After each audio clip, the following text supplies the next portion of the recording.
Bueno, muy buenas noches a todos. Bienvenidos a la sesión mensual de la Asociación Mexicana de Oftalmología Pediátrica. Esta noche le toca al Hospital Centro Médico Nacional Siglo XXI a la doctora Yolanda Vázquez. Va a ser la anfitriona de nosotros. Ella tiene invitadas, pero antes de presentarlo de retinoblastoma, agradezco al doctor Luis Cárdenas, presidente del Colegio de Oftalmólogos del Estado de Jalisco, que nos presta su plataforma de Zoom. Gracias a él estamos presentes en prácticamente toda Latinoamérica. Y tiene un anuncio, por favor, Luis, haz tu anuncio. Muchas gracias, maestro. Muy buenas noches a todos, queridos compañeros. Gracias por estar en la sesión mensual de la Asociación Mexicana de Oftalmología Pediátrica. Y bueno, voy a compartir mi pantalla porque quiero mostrarles, ahí ya la estamos viendo, ¿verdad? Ya. Sí. Tenemos el curso de médicos el curso internacional del Colegio de Médicos Oftalmólogos de Jalisco. Este curso se va a llevar a cabo del 5 al 8 de noviembre. Es un curso totalmente virtual y tiene un precio muy accesible y ustedes pueden estar viendo las tarifas. Tenemos un precio para socios de la Sociedad Mexicana de Oftalmología de 1,300 pesos antes del 16 de octubre. Y también se pueden inscribir de otras partes del mundo a través de la página que es oftalmólogosjalisco.org diagonal curso. Les voy a mandar toda la información a través de las plataformas. Este curso está dividido en dos partes. Una parte es oftalmología de alta especialidad de adultos. Y tenemos otro día muy importante, no otro día, otros 3 días muy importantes de pura oftalmología pediátrica. Hemos titulado a la parte de pediatría Pediatric Ophthalmology World Tour y nos acompañan muchísimas asociaciones. Para empezar, nos acompaña, por supuesto, nuestra querida Asociación Mexicana de Oftalmología Pediátrica, el Centro Mexicano de Estrabismo, CLADE, SOPLA. Nos acompaña, por supuesto, también la Sociedad de Oftalmología Pediátrica y Estrabismo de Occidente, el Consejo Internacional de Oftalmología Pediátrica y Estrabismo, y el día de hoy confirmó su participación EIPOS con nosotros. Entonces, creo que es muy, muy económico. Solamente estamos cobrando los gastos de recuperación por la plataforma, las personas que están trabajando para que este congreso se pueda llevar a cabo. Tenemos un gran programa y les voy a dejar en el chat la página para que ustedes puedan inscribirse a este curso internacional. Estarán de la Asociación Mexicana de Oftalmología Pediátrica, está el doctor Juan Carlos Juárez, la doctora Eva López, el doctor Fernando Pérez como presidente de SOPLA, está también, varios de nuestros miembros, y creo que va a ser un curso muy fructífero, sobre todo en este año que nos perdimos de varios congresos presenciales. Los esperamos y cualquier información la pueden obtener a través de la página o en los chats donde todo el mundo estamos, también les voy a compartir la información. Muchas gracias. Gracias, Luis. Un éxito. Recordar que nos van a dar puntos este congreso para el consejo, 17 puntos me parece. 16 puntos. Sí, sí. Son buenos. Y nuevamente, hablando del consejo, por favor, los oftalmólogos mexicanos que estén conectados, para que se hagan válidos sus 2 puntos, con el nombre completo, con su número de consejo, llevamos el registro, nos los pide el consejo para que se haga válido. Después le voy a dar ahorita la palabra a la doctora Eva López, después va a presentar la doctora Yolanda sus invitadas con el tema de retinoblastoma. Cambiamos el orden, al final la doctora Verónica Tamés de Monterrey, Nuevo León, va a ser una nueva socia de nosotros, bienvenida, va a presentar su trabajo de ingreso, y el doctor Fernando Pérez va a hacer un pequeño comentario del trabajo. Eva, si nos puedes leer el acta de la sesión anterior, por favor. Buenas noches a todos. Les voy a leer el acta de la sesión del 10 de julio de este año. Fue en conjunto con el Colegio de Médicos Oftalmólogos del Estado de Jalisco y se tituló ROP 2020. La epidemiología nos la dio la doctora Ángela María Fernández. Nos recordó que desde 1930 se inicia con la oxigenoterapia en cuneros y en 1942 Terry describe la fibrodisplasia retrolental. Entonces hay una epidemia que se extiende hasta el 1945 de ceguera, y en 1950 se hace una relación con la cantidad de oxígeno recibido, por lo que se reduce el oxígeno a los neonatos, incrementando su mortalidad. En 1960, a partir de 1970 empiezan los mezcladores en las incubadoras y también inicia el tratamiento con crío o con láser. De 1990 al 2000 hay una tercera epidemia de ROP, ya que aumenta la sobrevida de pacientes prematuros vivos. Marshall Parks fue el primero que revisa niños y se realiza la clasificación por estadios. Nos recordó los estadios del ROP y que existen ahorita 1.5 millones de niños ciegos a nivel mundial.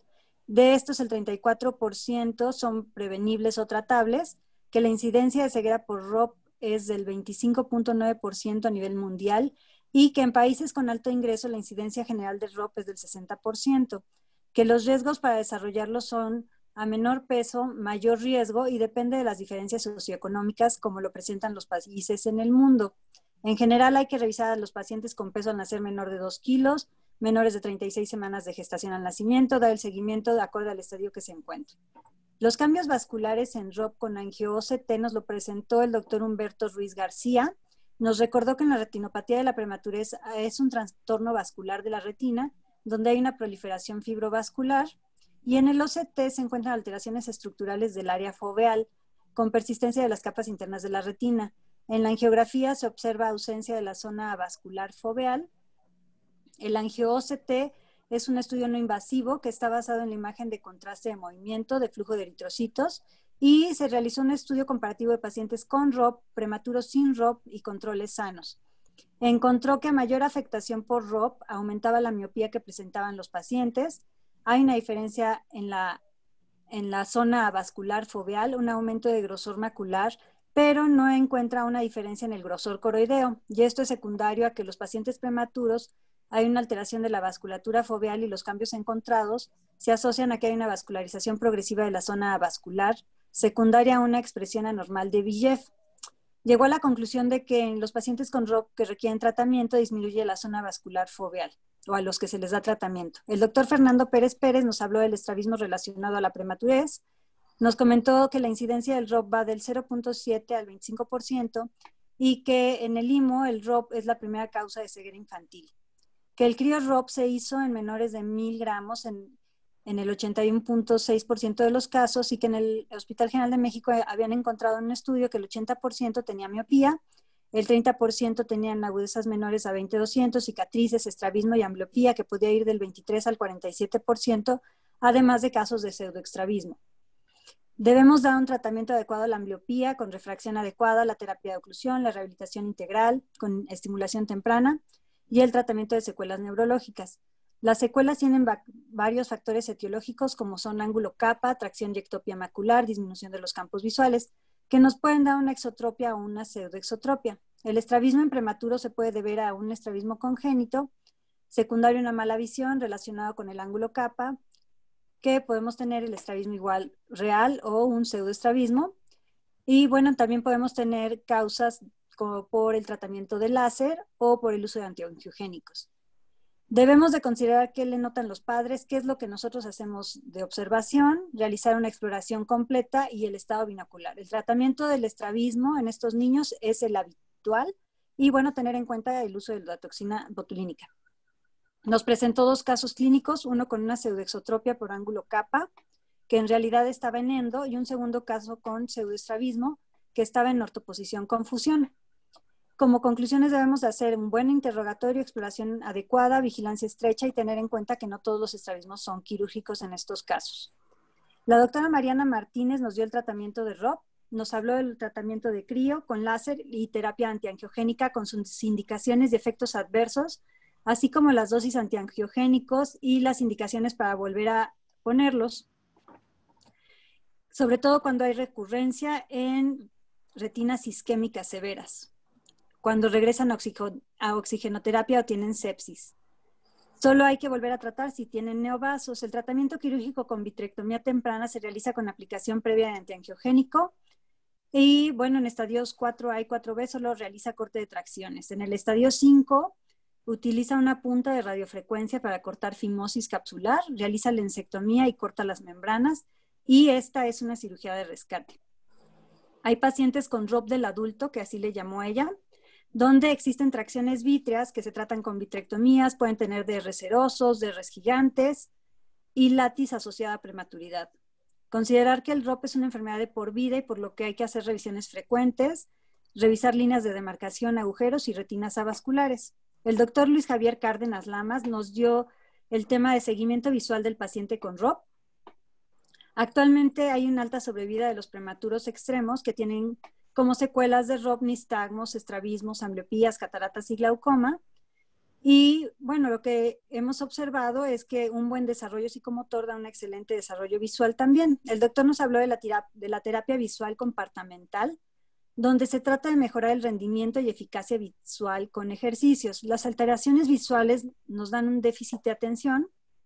Esto nos da que no haya una integración visumotora, por lo que presentan problemas de escritura, de lectura. Pueden catalogar al niño con TDA y le ponen falsas etiquetas. Y lo que tratamos es de entrenar la visión que tienen. Los pacientes con ROP pueden presentar estrés visual como cefalea, fatiga, ojo rojo y alteraciones posturales. Se utilizan filtros con altos contrastes, colores, se da terapia visual para tratar de integrar su visión con las actividades diarias y acompaña el manejo oftalmológico de los pacientes. Se realizó una mesa redonda con los participantes en donde se comentaron los cambios en el diagnóstico de ROP en este año y que incluyen hacer equipo con los neonatólogos, ya que hay más niños prematuros que sobreviven cada vez más pequeños. Se comentó sobre el tratamiento del estrabismo, que podemos tratar con toxina botulínica tempranamente y que en el adulto debemos revisar las secuelas de visión, posición y tomar en cuenta también que la toxina se puede reinyectar. Se recomienda la aplicación del láser en la retina periférica isquémica. Y bueno, si se presenta edema corneal, nos habla de aumento de la presión intraocular para descartar glaucoma. Como conclusiones se dijeron que es un área altamente especializada que se necesita en Latinoamérica, que ha cambiado el tratamiento gracias al acceso a medicamentos y equipos nuevos, que esto nos da un mejor pronóstico. Cuando hay un estrabismo hay que explorarlos bien, revisar los ángulos capa, el fondo de ojo, valorar la ectopia macular y no olvidar la parte de refracción adecuada y sobre todo la rehabilitación integral de estos pacientes. Eso fue todo. ¿Hay algún cambio? Muchas gracias, Eva, muy completa. Un último anuncio antes de darle la palabra a Yolanda. Recibí una carta hoy para vicepresidencia del próximo año. Fue por parte del doctor Luis Javier Cárdenas, para que quede en el acta, Eva, que recibí la carta. Todavía, si alguien más está interesado, por favor háganme llegar la carta. Es importante recibirlas antes de diciembre para que puedan entrar si es que hay alguien más interesado. La verdad, Luis, creo que serías excelente vicepresidente. No sé, ya tienes mucha experiencia, has sido presidente de muchas cosas, ahorita de Jalisco, es mucho trabajo. Bueno, vamos a dar la palabra a la doctora Yolanda Vázquez. Ella trabaja en uno de los hospitales de referencia más importantes en la Ciudad de México y a nivel nacional, que es el Hospital Centro Médico Nacional Siglo XXI, que pertenece al Instituto Mexicano del Seguro Social. Para nuestros amigos que no son mexicanos, el Seguro Social es el sistema de salud que da servicio a los trabajadores mexicanos que tienen un trabajo remunerado, que no son parte ni del Ejército, ni de la Marina, ni tampoco son trabajadores del Estado. Son trabajadores que están en un supermercado, en un cajero, él tiene seguro social y acuden a este hospital. Por lo tanto, tienen una gran población derechohabiente y tienen una gran población que requiere este servicio. Es un hospital de alta especialidad, de tercer nivel, con alta experiencia en el tema que nos van a presentar. Yolanda, muchas gracias, te cedo la palabra y las pantallas. Me pongo en silencio y apago.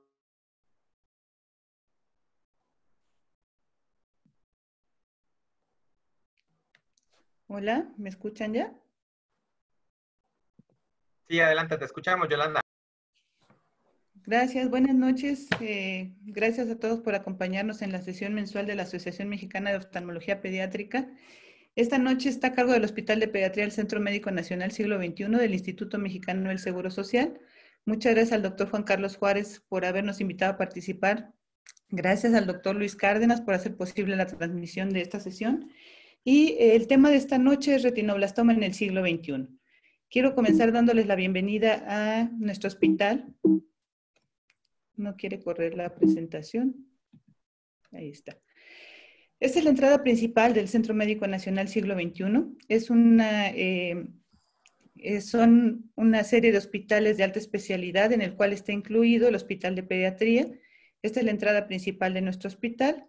Y las invitadas de esta noche. Las ponentes son la doctora Verónica Ponce Castañeda. Ella es médica cirujana, doctorada en biología celular. Lleva 21 años en la investigación del retinoblastoma y junto con la doctora Manuela Orjuela Grimm, que es oncóloga pediatra y epidemióloga molecular de la Universidad de Columbia, en Nueva York. Ella lleva 25 años dedicándose a la investigación en retinoblastoma. Los 15 años que han sido en los factores de riesgo para el retinoblastoma esporádico en México. Ambas son investigadoras tanto del Hospital de Pediatría del Centro Médico como del Hospital Infantil Federico Gómez. Tienen una larga trayectoria y tienen grandes aportaciones en la investigación en el campo del retinoblastoma. Ninguna de las dos es oftalmóloga y evidentemente esta noche no tenemos como objetivo el platicar sobre lo que ya sabemos de retinoblastoma. Queremos tener como objetivo el aumentar nuestro conocimiento y nuestro interés por todo lo que se hace en el campo de la investigación en el retinoblastoma, es decir, dónde estamos y hacia dónde vamos en la medicina del futuro. Otro de nuestros objetivos de esta noche es describir los números de nuestro hospital.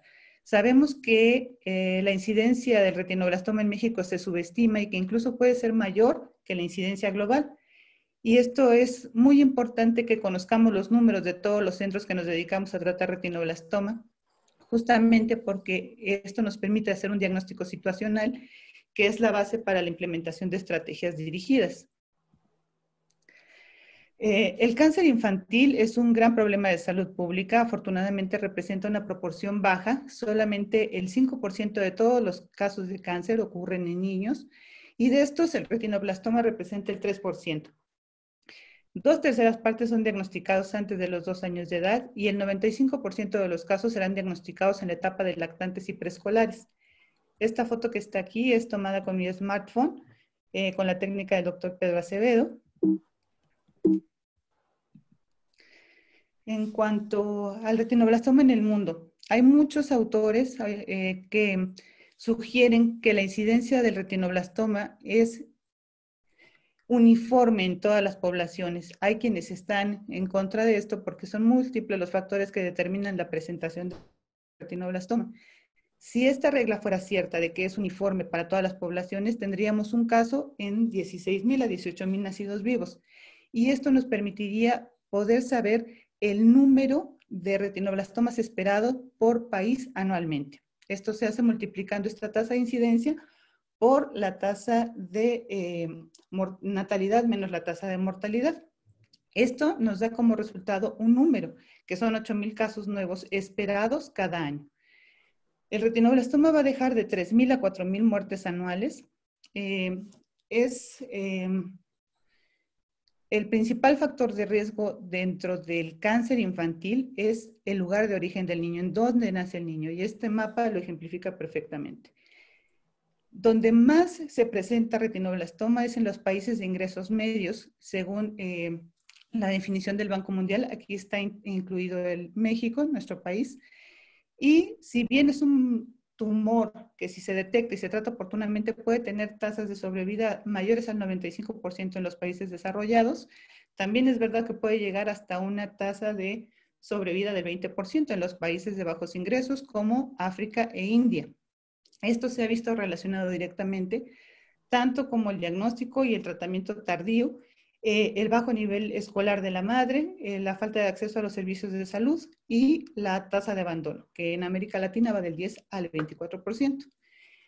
En el mapa llama la atención, los puntos rojos están marcando los centros de tratamiento del retinoblastoma a nivel mundial y podemos ver que están distribuidos la mayor parte en los países desarrollados, es decir, donde ocurre con menor frecuencia y donde tienen mayor sobrevida.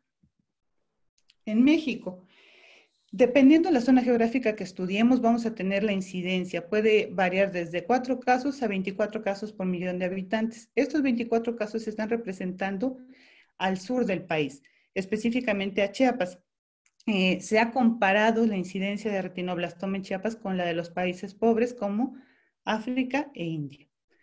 El retinoblastoma en México representa el 4.3% de los cánceres en niños y recordamos que a nivel mundial era del 3%, nosotros tenemos más todavía.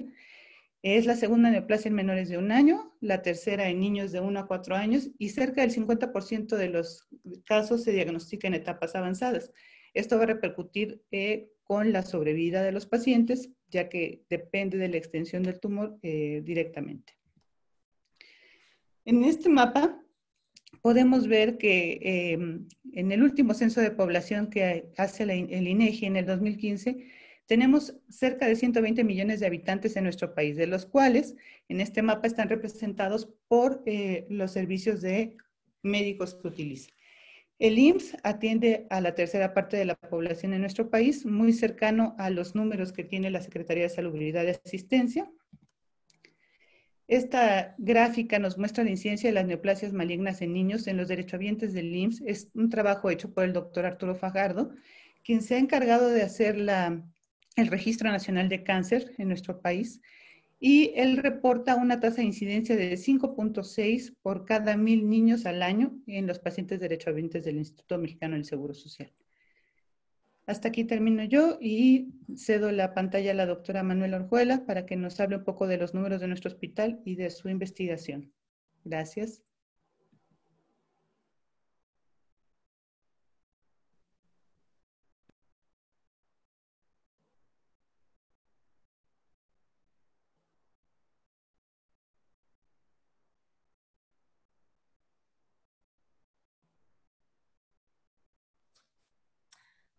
Buenas noches todos. Primero que todo les agradezco mucho la invitación a la doctora Vázquez. Me siento muy honrada de poder ser una parte de este evento, para mí muy especial y bueno, pues junto con la doctora Ponce, como comentó la doctora Vázquez, llevamos ya una buena trayectoria trabajando juntas sobre el retinoblastoma.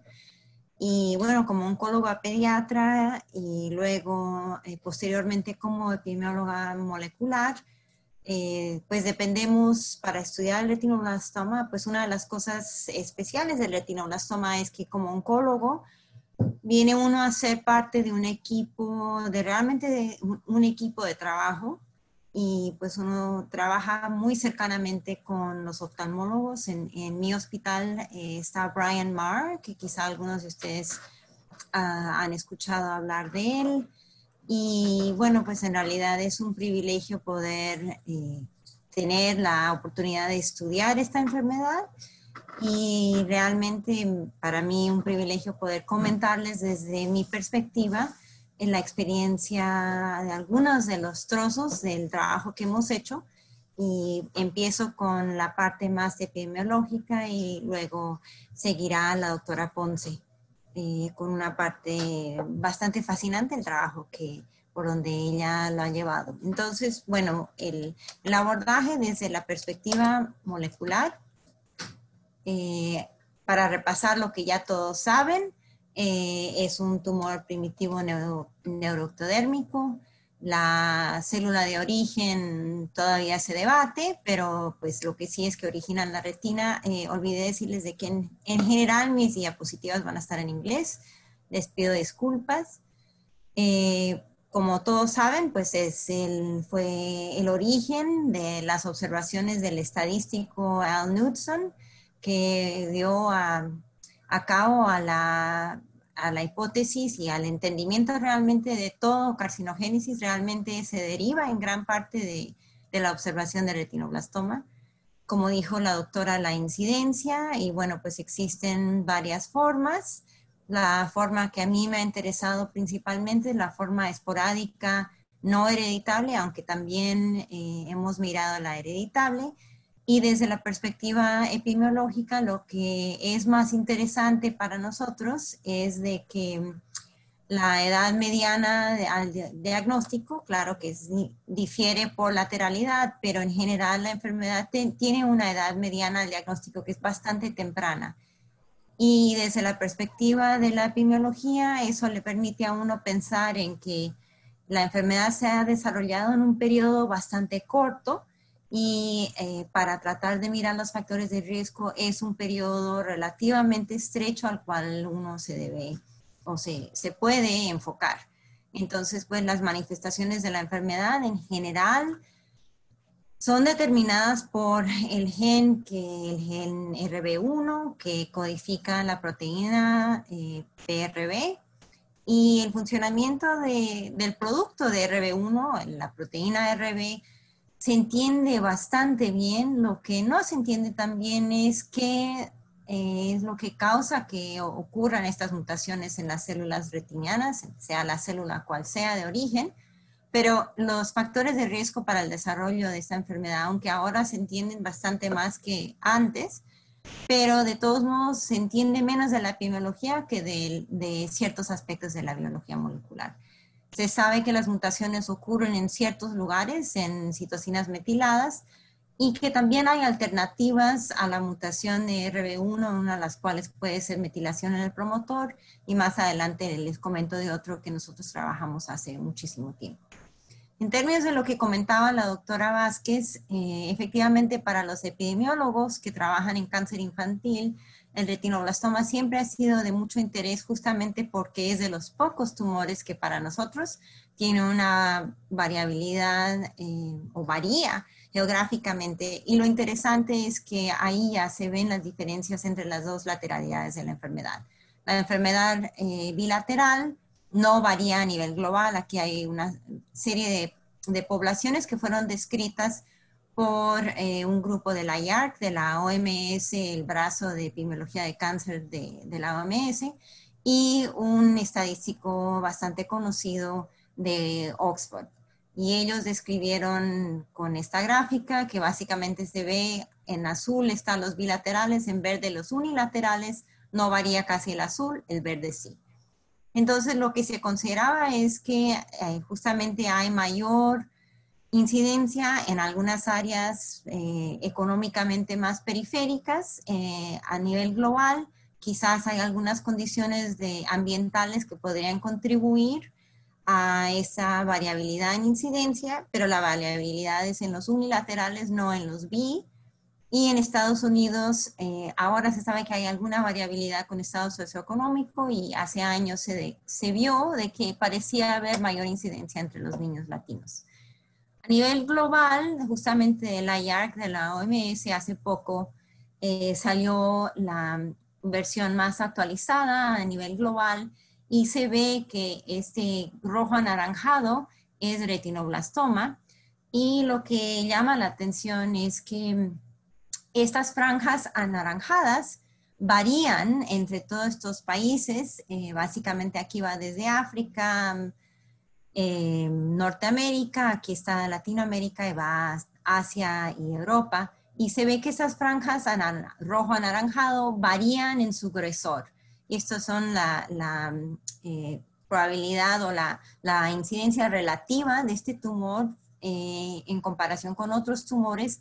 Aquí está esta franja un poco ancha, de la incidencia en Sudamérica. Aquí estas son las poblaciones de Estados Unidos, y las franjas que son más anchas en Estados Unidos son de la población afroamericana y de la población latina, de hecho afroamericana aquí, latina aquí. En cambio la población, entre comillas, blanca es más angosta esa franja, y en cambio aquí, Europa, en realidad todas estas franjas son casi iguales. Entonces, bueno, pues hay regiones donde hay más variabilidad, en algunas regiones que en otras. Este es del libro de oftalmología oncológica, editada por Jessie Berry y Aaron Singh, en el 2019. Ahí nosotros miramos esa incidencia de la OMS, pero como es una enfermedad que en realidad ocurre principalmente en los niños menores de 5 años, los oncólogos o los epidemiólogos de enfermedades infantiles solemos mirar el retinoblastoma mirando la población de 0 a 4, a diferencia de cómo miramos otras enfermedades. Entonces la incidencia en realidad es diferente, y aquí están las cifras. Está México acá. La señalo que está más o menos en el medio de todo el hemisferio, pues va desde el cono sur hasta los países andinos. Aquí está México, Centroamérica, los países del Caribe. Entonces se ve que hay variabilidad en el hemisferio, y México está más o menos a la mitad. Estos son datos que me facilitó la doctora Vázquez, que aquí se ve dentro de México que hay una variabilidad Aquí es mirando la incidencia, pero mirando en niños de 0 a 15, es la razón por la cual las cifras son muy diferentes, pero donde, como comentó la doctora, a nivel, comparando estados, hay una incidencia mucho menor en el centro del país que pareciera que en el sur, y realmente donde es más alta la incidencia parece ser Chiapas. Entonces, realmente, bueno, desde una perspectiva epidemiológica, lo que nos interesa es, bueno, dónde es que se desarrolla la enfermedad, o más bien cuándo, y si la iniciación o la progresión, ¿cuál de estos dos periodos es el periodo de interés para un epidemiólogo? ¿Es el principio o es qué es lo que lo causa que progrese? ¿Y cuándo es que la retina se empieza a formar? ¿Y cuándo es que la célula de origen se empieza a replicar? Entonces, las etapas en las cuales nosotros creemos que esto va ocurriendo son en los 3 trimestres del embarazo, el primer año y el segundo año de vida. Entonces, nosotros nos enfocamos en esos. Uno de los primeros estudios de casos y controles que se hizo en Estados Unidos, una de las cosas que llamó la atención es que encontró unos factores que protegían de la incidencia de retinoblastoma, y uno de los cuales, que casi pasó desapercibido hasta el trabajo de nosotros, era que modos de contracepción de barrera que se usaban alrededor del tiempo de la concepción resultaban tener un factor protectivo de 10 veces, y el uso de suplementos vitamínicos durante el embarazo 3 veces el factor de protección. Entonces, esto nos llevó a nosotros, cuando todavía nos estábamos formando, a mirar, bueno, pensando sobre qué quería decir este factor de protección de 10 veces, y pensando en lo que sabemos de la proteína RB, que pues regula el ciclo celular, sus diferentes actividades que realmente son a través de sus interacciones con varias proteínas, pero una de ellas es con E2F, y a través de eso regula varias etapas o actividades de la célula. Y una de las cosas que sabíamos era de que la proteína RB pues ejerce su actividad principal a través de la relación con E2F, y es uno de los modos en los cuales frena la división en el ciclo celular, pero esta relación se puede bloquear con una proteína llamada E7 del virus de papiloma humano. Entonces, esto fue algo que nos llamó la atención porque pensando en que había esta relación con la contracepción, métodos de barrera y lo que se sabía de la biología molecular. Entonces nosotros miramos tumores en un estudio epidemiológico en la cual teníamos recolección de tumores, fue trabajo que hicimos en el INP. Encontramos de que más o menos 1/3 de los tumores que estudiamos contenían ADN del virus de papiloma humano. Y además los tumores, aquí está una de los ejemplos mostrando el control positivo y uno de los tumores. También estos tumores tenían un índice de proliferación menor y enfermedad que parecía ser menos invasiva. Y esto fue del trabajo que hicimos, donde se veía esta diferencia entre los negativos y positivos en índices de proliferación. Este trabajo lo replicaron algunos grupos, otros no, pero entre los que lo replicaron fue un grupo de Brasil que encontró resultados similares y un grupo de Guadalajara que también encontró algunos aspectos similares. Hubo también grupos que no encontraron esta relación. Nosotros también miramos en los tumores, bueno, cuál era la relación independiente del virus de E2F con el índice de proliferación, donde básicamente se ve entre más el tumor tiene E2F, se veía mayor el índice de proliferación. Interesantemente, esto estaba relacionado con la etapa clínica, pero ahí ya empezamos a ver algunas diferencias donde esto se veía muy claramente con los tumores unilaterales y en cambio en los bilaterales no había ninguna asociación. Y luego de ahí, pues en realidad habían estas observaciones, estaba la primera que abordamos con HPV, pero había también esta otra de protección de los suplementos vitamínicos, Y en realidad el resto del tiempo que estaba trabajando en retinoblastoma, lo que me ha interesado es entender cuáles son los cofactores que podrían desestabilizar al ADN y contribuir a que un ADN viral se podría inserir.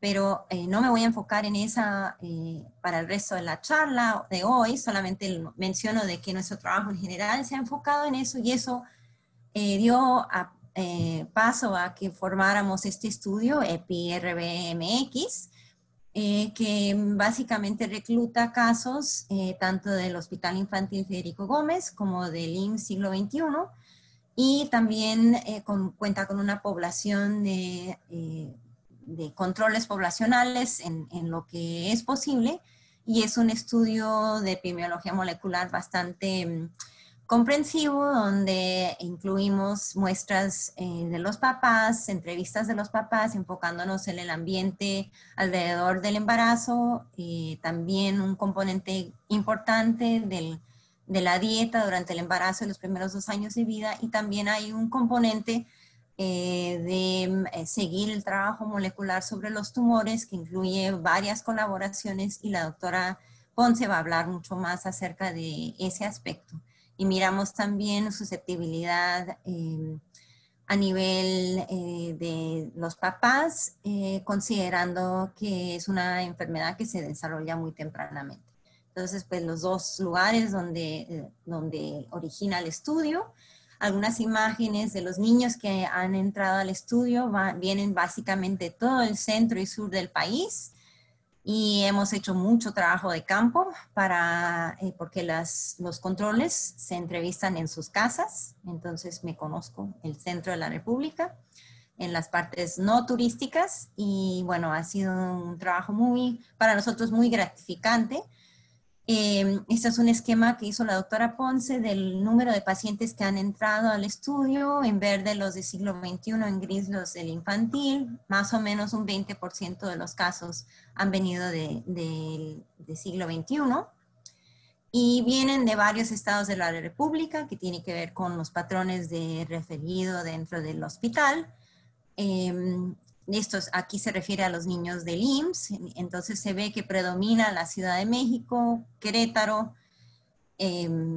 luego Chiapas, Veracruz, Morelos, en lila o en púrpura están los casos en total, y luego los casos unilaterales, que son más que los bilaterales, que son esta franja anaranjada. Sin embargo, cuando miramos la incidencia a nivel de los niños del IMSS, a nivel más nacional, se ve que, bueno, hay ciertas áreas donde están más concentrados, y cuando miramos esto, ya realmente mirando con coordenadas geográficas, las colonias donde viven los niños, entonces en azul están los unilaterales, en verde los bilaterales, se ve la distribución en el centro del país, aquí Morelos, aquí el área del DF, y aquí Puebla, y aquí entonces se ve un poquito más al norte. No tenemos mucha población del norte por los patrones de referimiento. Aquí está Querétaro, y interesantemente en el sur del país y en el Golfo, entonces se ve ahí una distribución, y lo que llama la atención es que en realidad, aunque hay una presencia en las ciudades,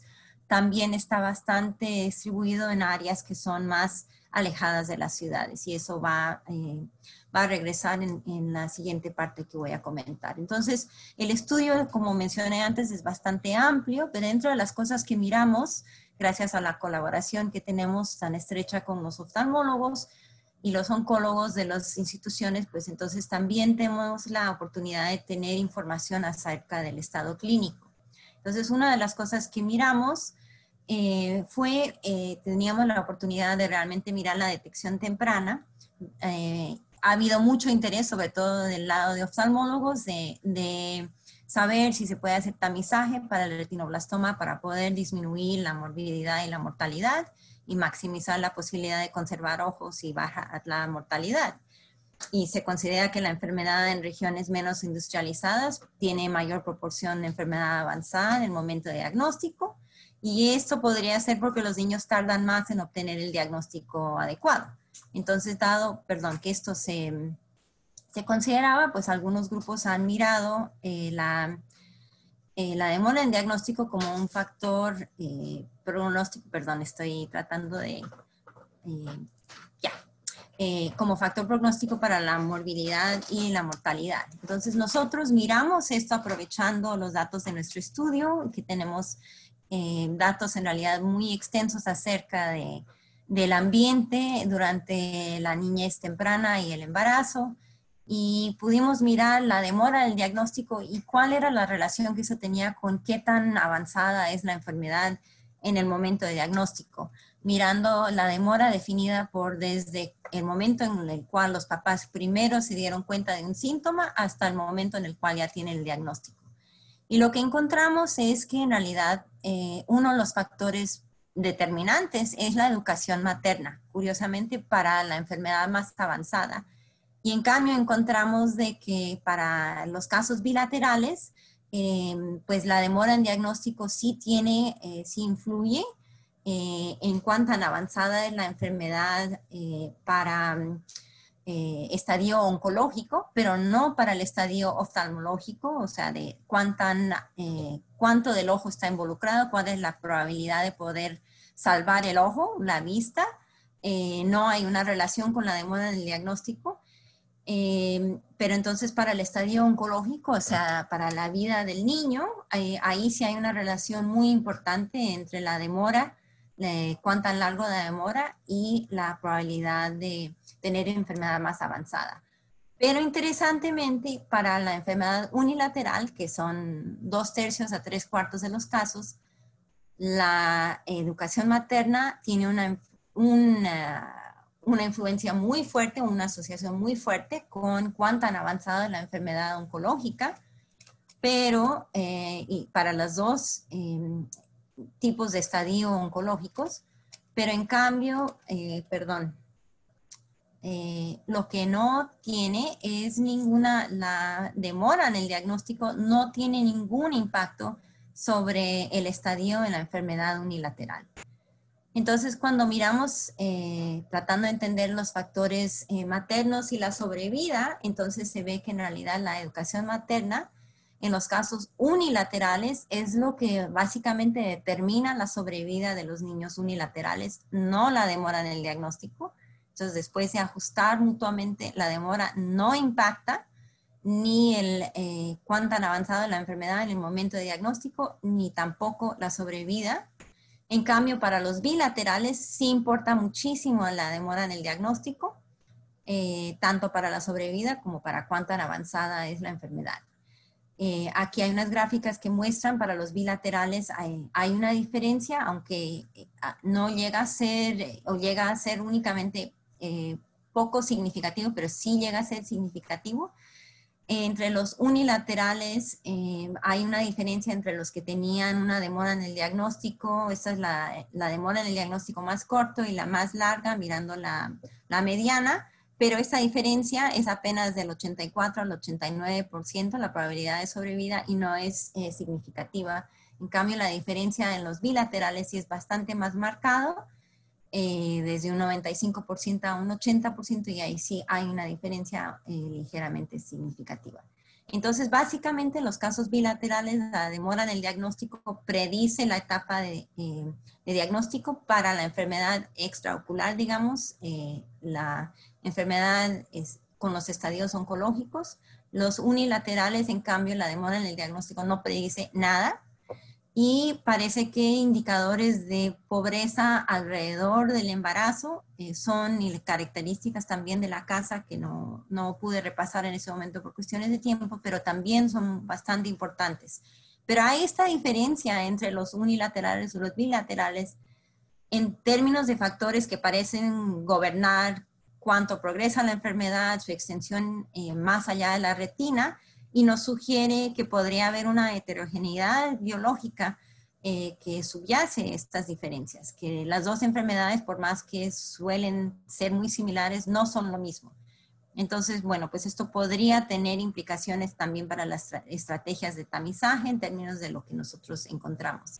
Muy brevemente, lo que vimos en los casos del IMSS que han participado en nuestro estudio es que pues hay Aquí son con la estadificación de Prato de St. Jude's.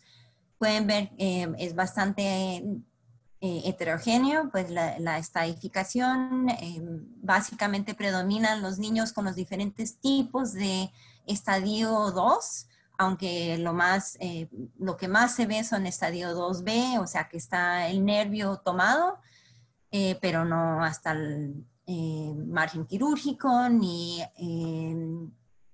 tampoco está coroides, y bueno, eso se ve tanto en los uni como los bi, pero claro, los números en los bi son menores.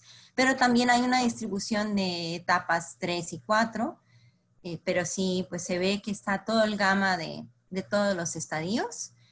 Cuando miramos la demora en el diagnóstico entre las dos instituciones, pensando en que entre salubridad y seguro social, pues los patrones de referimiento son bastante diferentes, obviamente, entre los derechohabientes y los no. Verde son los bilaterales, azul son los unilaterales, y mirando muy preliminarmente, lo que se ve es que no hay una diferencia entre la demora en el diagnóstico, o sea, ese tiempo entre notar los síntomas y obtener el diagnóstico en el azul, en los unilaterales entre las dos instituciones, o sea, Seguro Social y Salubridad.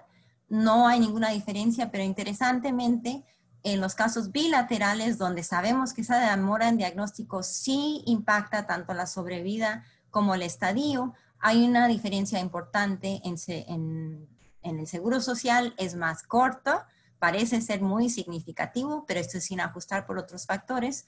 Esa demora en el diagnóstico es más corto en el Seguro Social que en Salubridad, lo cual probablemente no es muy sorprendente, pero de todos modos es interesante que lo podamos ver con nuestros datos. Para los niños unilaterales, como mencioné, no hay una diferencia, no afecta su estadio, y la edad al diagnóstico, interesantemente, no difiere entre las dos instituciones por lateralidad. Entonces, para resumir, las herramientas de la epidemiología molecular combinan un abordaje poblacional que parte de principios biológicos para entender preguntas que son de importancia para la salud pública. Con EpiRBMX hemos tenido el privilegio de abordar preguntas que ayudan a entender la distribución del retinoblastoma, o sea, la incidencia y su variabilidad en poblaciones, y también aportar al conocimiento de factores que influyen en el origen y en el desenlace clínico de la enfermedad. También estamos trabajando para entender las mutaciones que ocurren en RB1, del aporte en las exposiciones ambientales tempranas durante el desarrollo y la formación de la retina. Eso es un trabajo que estamos haciendo con Brenda Gali.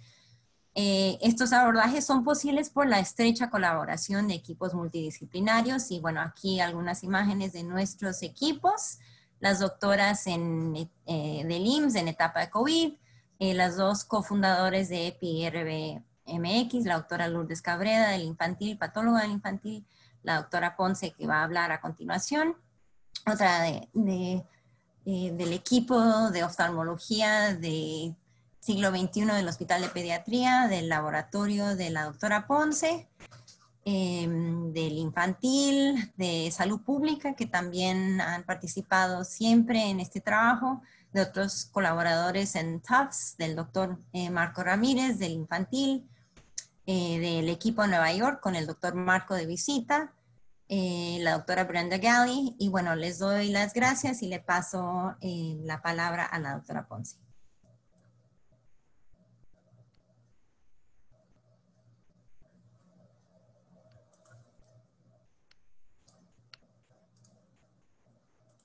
¿Ya se ve? ¿Alguien puede decirme si ya se Sí. ve? Ok, gracias. Bueno, pues agradezco muchísimo la oportunidad de compartir el trabajo que hemos estado haciendo durante todos estos años, y me parece que es una buena oportunidad para compartir ese otro aspecto que a veces no es tan cercano a los oftalmólogos. Es aquí. Ok. Después de estudiar medicina, yo hice un doctorado en ciencias, y ahí me capacité y tuve desarrollo de pericias en estas tres áreas, en la biología molecular, la bioquímica y la biología celular. Y en interacción con la doctora Orjuela, en el aspecto epidemiológico, hemos podido desarrollar esta interacción muy delicada para poder estudiar en una interacción de mutuo beneficio este tumor. Entonces, ¿cómo interaccionamos? Bueno, resumiendo las 3 disciplinas en las que, o los métodos en los que yo estoy capacitada, pues podríamos decir que a mí me interesa la biología y que a la doctora Orjuela le interesan las causas de la enfermedad. Y a mí me interesa la biología del tumor. Y entonces tenemos un punto en el que podemos intercambiar puntos de vista y enriquecer lo que vamos encontrando con el acceso al tumor. Entonces, como ella ya previamente comentó, cuando llegan, de lo que se trata el estudio es un diseño de casos y controles que involucra el reclutamiento de los casos de ambas instituciones. ¿Y qué hacemos? Cuando llega el trío de la familia, pues generalmente llegan los 3, papá y mamá van a las entrevistas, el paciente generalmente va a enucleación y a todos les tomamos muestras de sangre. Entonces las muestras de sangre las fraccionamos y de ahí podemos obtener esto, DNA y plasma, y cuando hay oportunidad, cuando el tumor lo permite, nos dan una pequeña fracción del tumor y podemos cultivarlo. El tejido que se obtiene es muy poco para poder hacer algo más importante o más exhaustivo, y por esa razón los cultivamos. Entonces, lo que hay en esta caja, es decir, muestras de sangre y fracciones de tumor, es un biobanco. Es uno de los primeros biobancos que hay en nuestro país, y es un biobanco muy interesante porque hay datos médicos y epidemiológicos asociados, y entonces podemos hacer preguntas muy, muy interesantes y las hemos ido contestando. ¿Qué es lo que terminamos teniendo? Bueno, entonces, a partir del globo ocular, cultivamos las células y después de una semana las cosechamos, y también tenemos este biobanco de plasmas. Entonces, ¿qué tenemos allí? Pues tenemos suficiente material para hacer biología molecular, biología celular de este tumor. Entonces, contamos con DNA de los tumores y de los leucocitos, RNA y proteínas de los tumores. También tenemos una colección de ojos, de donde podemos hacer microarreglos e inmunistoquímica y usar herramientas muy de moda. Una vez que ya tenemos las moléculas, DNA, RNA, proteínas y tejidos. Entonces podemos ir y venir entre estas moléculas. Y estas son las técnicas, todas estas son las técnicas que hemos estado trabajando sobre el tumor para contestar preguntas, entre otras, ¿no? Por supuesto, cuando se desarrolla la secuenciación masiva, hemos hecho incursiones para ver si es verdad o no que hay un virus ahí. Pero hoy no voy a hablar de ese tema, ¿no? Nada más aquí lo que voy a mencionar es que hemos incursionado con técnicas masivas, es decir, estas técnicas que permiten generar datos enormes, se llaman herramientas de alta densidad, y uno puede hacer preguntas fundamentales que nos permiten comprender las bases moleculares de las enfermedades. Y en particular hoy voy a hablar de los microRNAs. Pero, ¿cómo llegar a hablar de los microRNAs? Entonces, voy a decirles cómo transicioné yo de la biología a los microRNAs. Entonces, cuando empecé a hacer la interacción con Manuela, hay un concepto muy importante con el que me topé y en el que mi atención se ha cautivado y he desarrollado mi afición y mi gusto, mi curiosidad por entender qué son los biomarcadores. Entonces, los biomarcadores han sido empleados por la epidemiología, si no me equivoco, desde hace más de 60 años. Y es un término de moda. ¿Qué son los biomarcadores? Es cualquier sustancia, estructura o proceso que puede ser medido en el cuerpo y sus productos, y ofrece información acerca de una condición biológica. Entonces, nosotros como médicos estamos muy, muy familiarizados con los biomarcadores, aunque la mayoría no lo sepamos. Vamos a pensar por un momento, para ilustrar el punto de qué es un biomarcador en la diabetes. La glucosa, usando esta definición, es esa sustancia. Cualquier sustancia, la glucosa. Estructura o proceso que puede ser medido en el cuerpo. ¿En dónde en el cuerpo? En la sangre, es decir, la glucemia o sus productos, y ofrece información. En el caso de la glucosa y la diabetes, entonces esa información puede ser hiperglicemia, normoglicemia o hipoglucemia acerca de una condición biológica. ¿Qué condición biológica? La diabetes. Entonces, los biomarcadores son una palabra, la palabra biomarcadores engloba a grandes rasgos lo que en medicina conocemos como auxiliares de diagnóstico, es decir, todos los exámenes de laboratorio e imagen. Y ustedes han estado usando biomarcadores desde el primer día que indicaron un estudio de laboratorio. Y alrededor de los biomarcadores hay muchísimas cosas, además de los exámenes de laboratorio.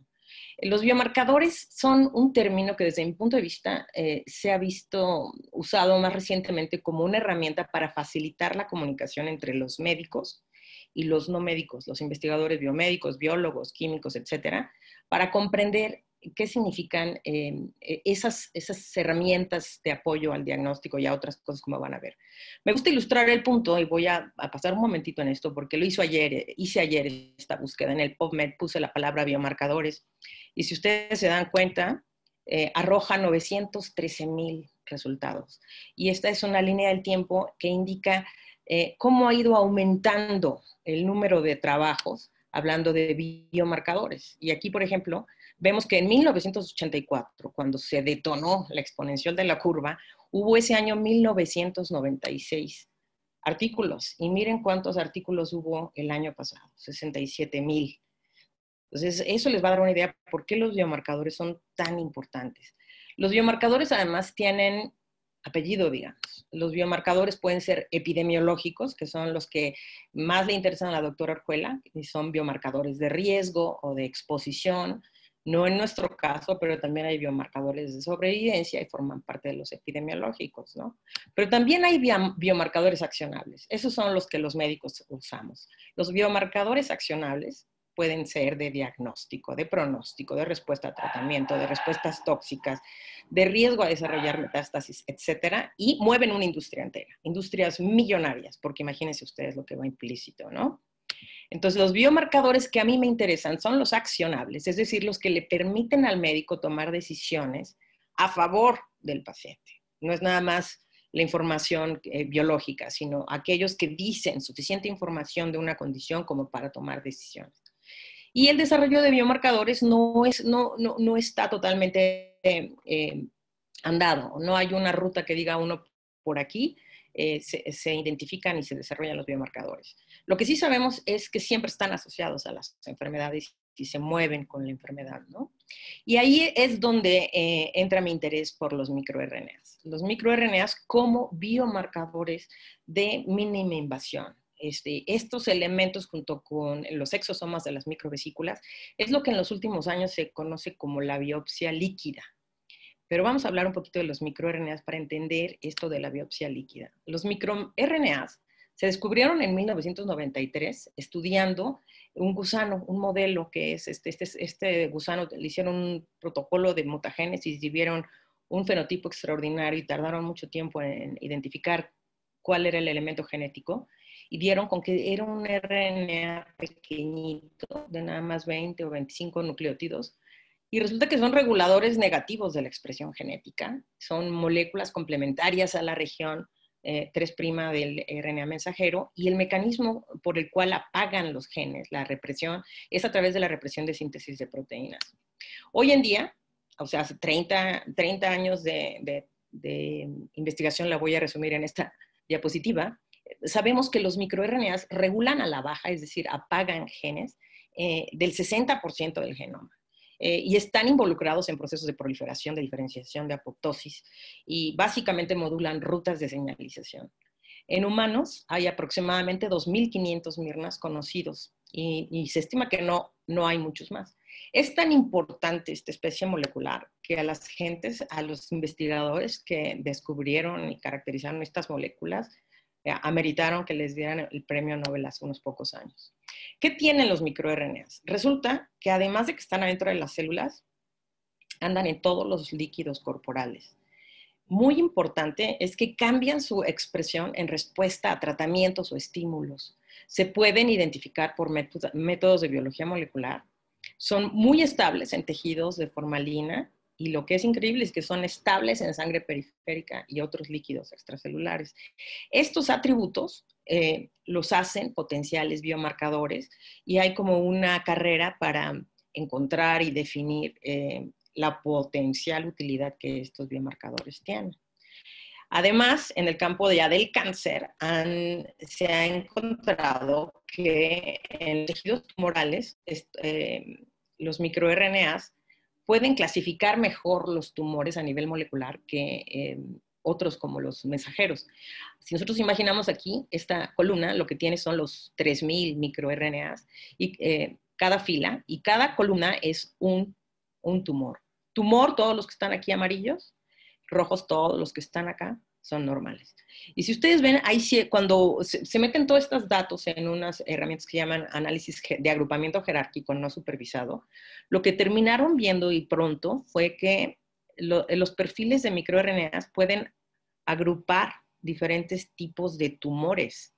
Muchísimo mejor. Entonces hay una expresión molecular de estos microRNAs asociados a los tumores.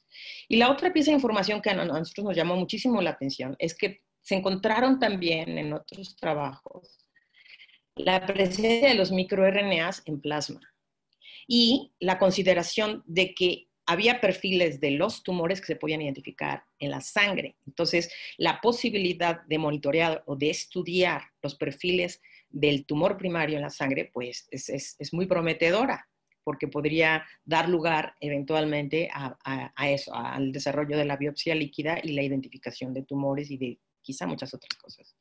Entonces nosotros pensamos, tenemos niños con RB, aquí estoy ilustrando el tumor, ¿no? Y tenemos el plasma y estamos asumiendo que nuestra hipótesis es que hay elementos del tumor en el plasma de estos niños. Y tenemos niños controles con plasma correspondiente. Entonces, nuestra hipótesis de trabajo fue, si podemos hacer y estudiar el mirnoma, ¿qué quiere decir el mirnoma? Todos los mirnas, con herramientas ómicas, ¿no? Y también podemos estudiar el mirnoma de los plasmas, entonces vamos a encontrar elementos del tumor en el plasma, si es que existe. Y si además tenemos el mirnoma de los plasmas de los controles, vamos a poder hacer la sustracción correspondiente y poder confirmar si efectivamente existe una firma de microRNA circulando. Entonces, con esto en mente, solicitamos dinero a CONACYT y nos dieron dinero para estudiar el mirnoma en RB con el diseño experimental que les acabo de comentar. Entonces, ese estudio implicó el análisis por chips de Affymetrix de 12 tumores, los 12 plasmas correspondientes, las 12 microvesículas de los tumores y plasma y exosomas de 12 controles. La plataforma que utilizamos fue en los chips Affymetrix, que lo que tienen son 2.578 mirnas. Y brevemente, en términos de materiales, una vez que purificamos el RNA de estos tejidos, se marcan con biotina, se inyectan en el chip donde están los 2.578 mirnas, se hacen lavados, se hibrida toda la noche, se hace un truco con peroxidasa para que las moléculas hibridadas brillen, den fluorescencia y brillan más, tienen más fluorescencia si hay más cantidad de esas moléculas. Y esa fluorescencia se detecta con un escáner. Entonces, ¿cómo se abordan estos datos? Entonces, ahí quiero detenerme nada más un momentito porque además del significado biológico de lo que nosotros hemos alcanzado, hemos aportado también un modo novedoso de analizar estos datos. Entonces, cuando uno tiene los datos, tiene dos tipos de datos. Datos de intensidad de fluorescencia y datos de detección, puntaje de detección. Primero el equipo dice está detectado o no está detectado y luego nos dice qué tan intenso. Entonces, ¿qué diferencia hay entre este tipo de datos? Bueno, que cuando nosotros hacemos análisis jerárquicos con estas tremendas tablas, aquí nada más está la parte de arriba de los 2.578 elementos que tiene esta tabla, el sistema los agrupa por cosas que sean similares y da un mapa de calor. Pero este mapa de calor es realmente difícil de interpretar. En cambio, si nosotros hacemos lo mismo, es decir, usamos los datos de puntaje de detección con agrupamiento jerárquico, como tenemos nada más dos valores, es decir, encendido o apagado, entonces se agrupan, pero la interpretación es más simple porque lo que tenemos es qué está presente, qué no está presente y la variabilidad que va con eso. Entonces nosotros dijimos, pues vamos a usar ese abordaje. Entonces, para hacer la comparación, fueron 60 chips, ¿no? Cuando hicimos la agrupación jerárquica, lo que les voy a decir aquí, lo que aquí vemos son los tumores que se agrupan todos juntos. Pero esto es difícil de interpretar. Lo que nosotros hicimos fue usar el puntaje de detección con agrupamiento jerárquico, y lo que vemos es algo todavía muy complicado, pero menos complicado. Y entonces, ¿qué es lo que hicimos? Dijimos, no, lo que vimos es que este grupo es el grupo de tumores. Este es todas las muestras, tanto de plasma como de microvesículas de los controles, y estas son todas las microvesículas y el plasma de los casos. Entonces dijimos, bueno, es más simple, pero todavía es muy complejo. Entonces lo que decidimos fue primero analizar los tumores. Entonces, este es el análisis de los tumores. Entonces son 12 tumores, y cuando hacemos agrupamiento jerárquico, lo que vimos fue esta especie de mapa. Es una visión global de 12 tumores. ¿Y cómo interpretamos esto? Bueno, estos son, acuérdense que aquí están los 2.578 elementos, y cada una de estas columnas es un tumor. Entonces, cuando el algoritmo los agrupa sin que nosotros le digamos nada. A ver, ¿cómo los agrupas? ¿Qué tienen en común y qué tienen de diferencias? Y lo que más salta a la vista es que son 3 clústeres. A esto se le llaman clústeres, grupos, ¿no? Grupos de microRNAs.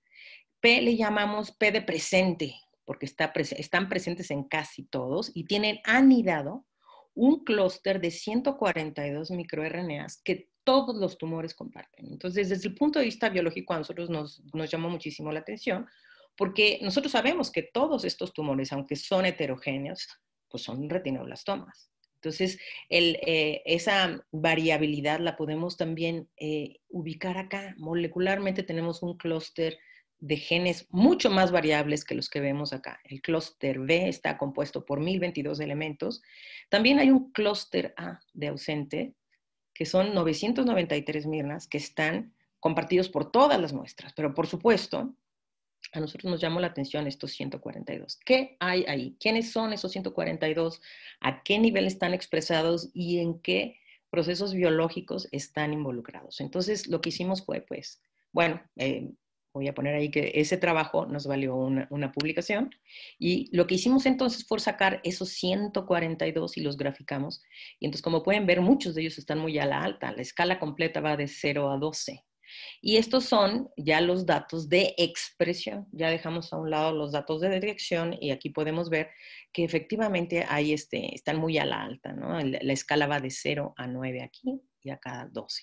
Entonces, pues sí, están a la alta. Hicimos un análisis estadístico, y entonces lo que vimos es que 30 están particularmente a la alta. Y lo que vimos es, luego con análisis bioinformáticos posteriores, es que estos genes tienen blancos, o sea, genes a los que apagan.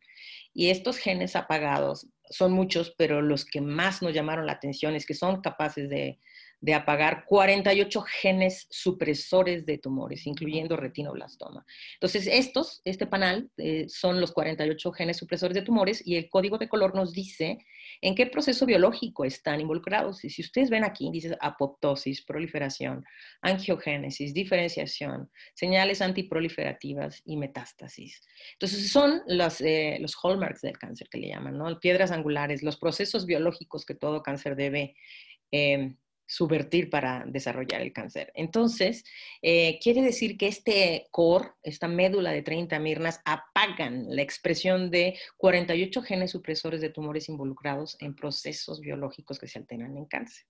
Entonces, seguimos adelante porque encontramos otras cosas que quizá a ustedes les resulten también interesantes como resultaron a mí. Continuamos el análisis del resto del clúster sin considerar esos 142. Entonces, ¿qué hicimos?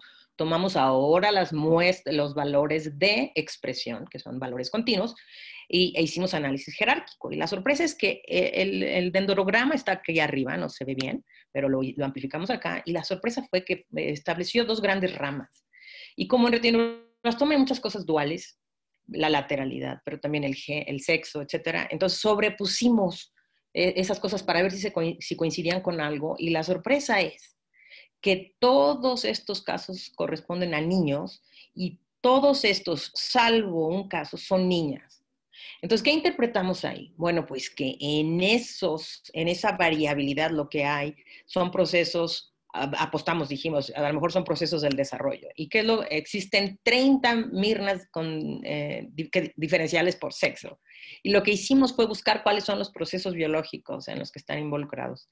Y efectivamente, de los 36, 26 están a la alta en niños, salvo una niña, y 10 están a la alta en niñas.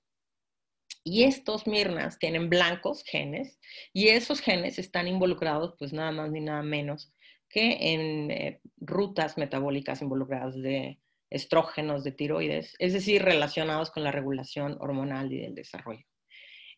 Bueno, pues el resumen de ese trabajo, todavía hay otros aspectos, pero por tiempo voy un poco más rápido.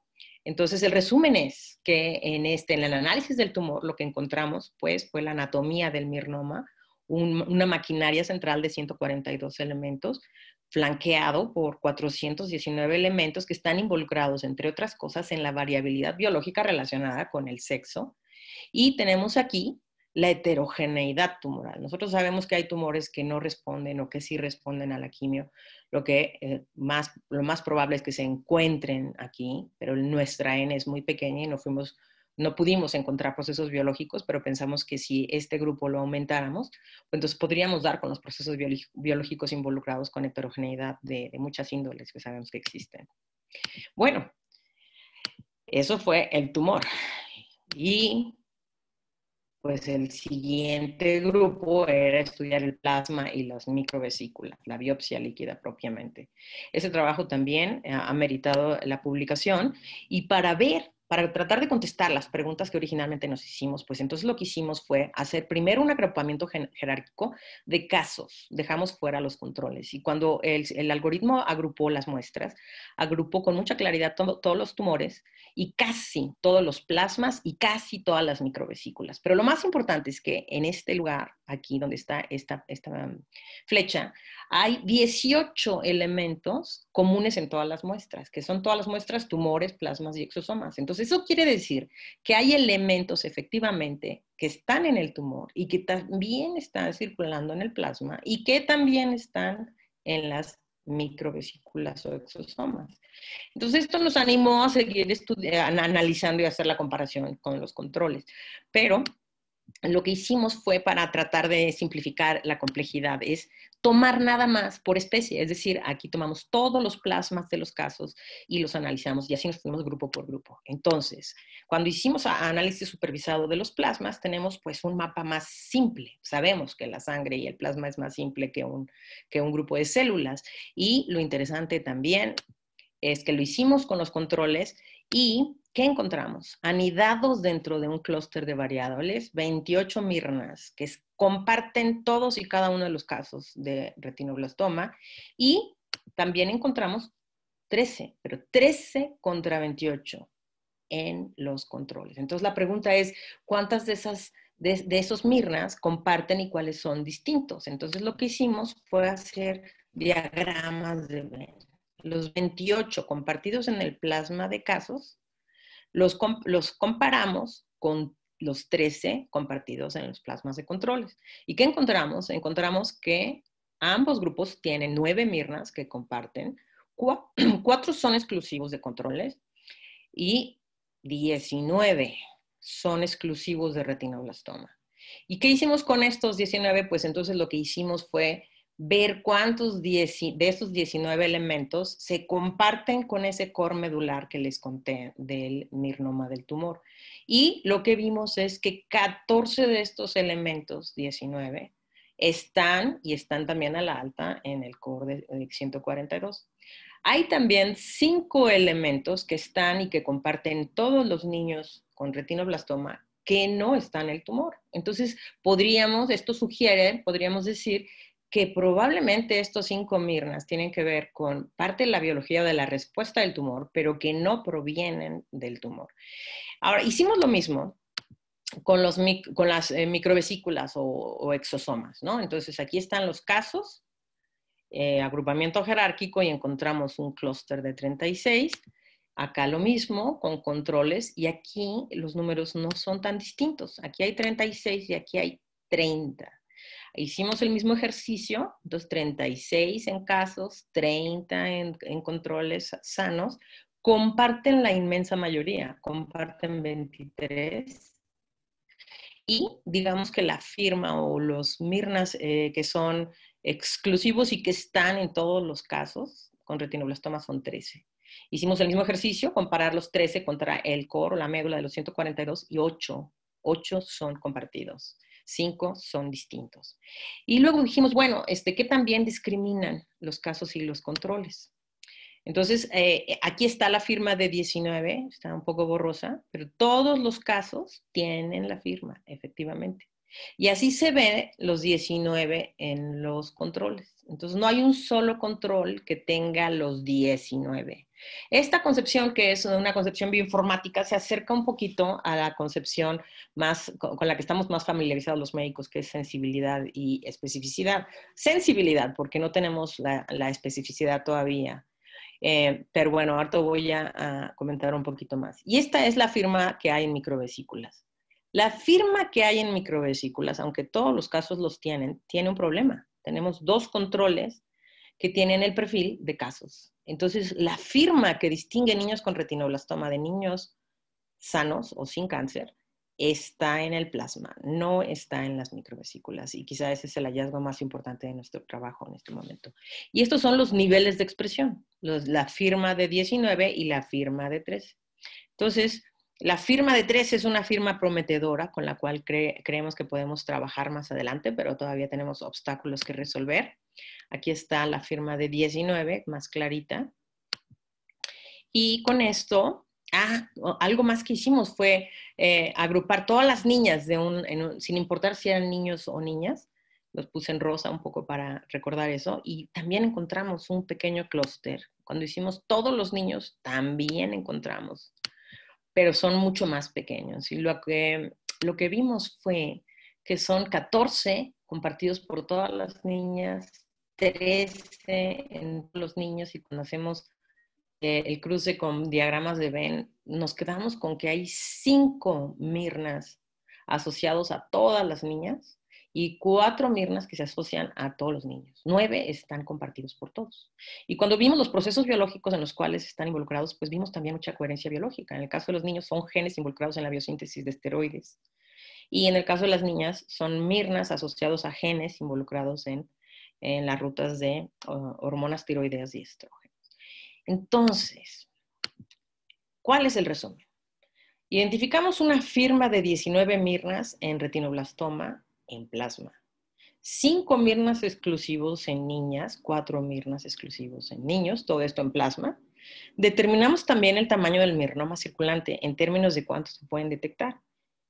En plasma, el promedio es 537 y claro, hay variabilidad, hay mínimos y máximos. Y en exosomas o microvesículas extracelulares hay más. Lo interesante es que aunque hay más, es menos informativo para lo que nos interesa. ¿Qué sigue? ¿Qué sigue? ¿Cuándo vamos a tener esta firma en la sangre para ver si tenemos retinoblastoma en un niño o no? Estamos un poco lejos. Necesitamos confirmar que esta firma efectivamente discrimina a los pacientes con retinoblastoma de niños sanos. Necesitamos determinar la sensibilidad y la especificidad, es decir, si efectivamente no hay niños que tengan la firma y que no tengan retinoblastoma y al revés, errores tipo 1 y 2. Y algo muy importante es que necesitamos desarrollar un método de detección más eficiente y barato para poder desarrollar estas firmas como biomarcadores. Las conclusiones: el análisis usando el puntaje de detección primero facilita mucho la interpretación biológica de este tipo de análisis. Y este análisis permite unificar el lenguaje y conceptos de la biología molecular y la oncología. Y esto nos va a dar paso a descifrar el significado biológico y clínico de clústeres de Mirnas específicos. Sin embargo, los peros que todavía tenemos es que las herramientas de validación todavía no son robustas. Estas moléculas tienen ni 30 o 35 años de haberse descubierto, entonces los métodos todavía, digamos, no están refinados al punto en el que podamos hacer mediciones muchas, baratas, confiables, como sí podemos hacerlo con muchas otras especies moleculares como la glucosa y otras proteínas, ¿no? Lo que impide el desarrollo de los Mirnas como biomarcadores. Y pues necesitamos desarrollar un método más robusto de análisis y medición de Mirnas individuales y en grupo. Bueno, yo también quiero dar reconocimiento a toda la gente que ha estado involucrada en este trabajo, 2 estudiantes de doctorado, colegas en el Politécnico que me ayudaron a purificar las microvesículas, análisis bioinformático con la doctora García Checker, y por supuesto los médicos, tanto oftalmólogos, oncólogos y patólogos de las 2 instituciones y colegas de la universidad. Y bueno, más que nadie a la doctora Manuela Orjuela, con quien hemos podido hacer y llegar lejos en esta interacción que yo considero valiosísima. Y bueno, queremos dar las gracias de manera más general a todas las personas involucradas, porque son muchas instituciones las que han estado participando en el desarrollo de este trabajo. Bueno, y con esto, pues, si hay preguntas, yo estoy en la mejor disposición de contestar.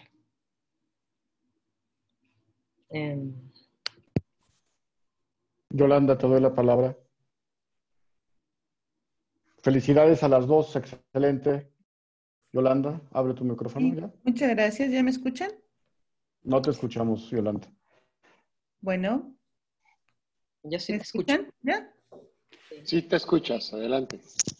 La verdad es que nosotros llevamos un tiempo trabajando con ambas y creo que fue recientemente que empezamos a ponernos a trabajar juntas, sentarnos a la mesa y poder plantear qué es lo que teníamos y hacia dónde iba todo eso, porque hacíamos enucleaciones y se las entregábamos a Verónica para que ella pudiera hacer sus investigaciones, pero la verdad es que cuando nosotros nos preguntaban, ¿y qué hacen?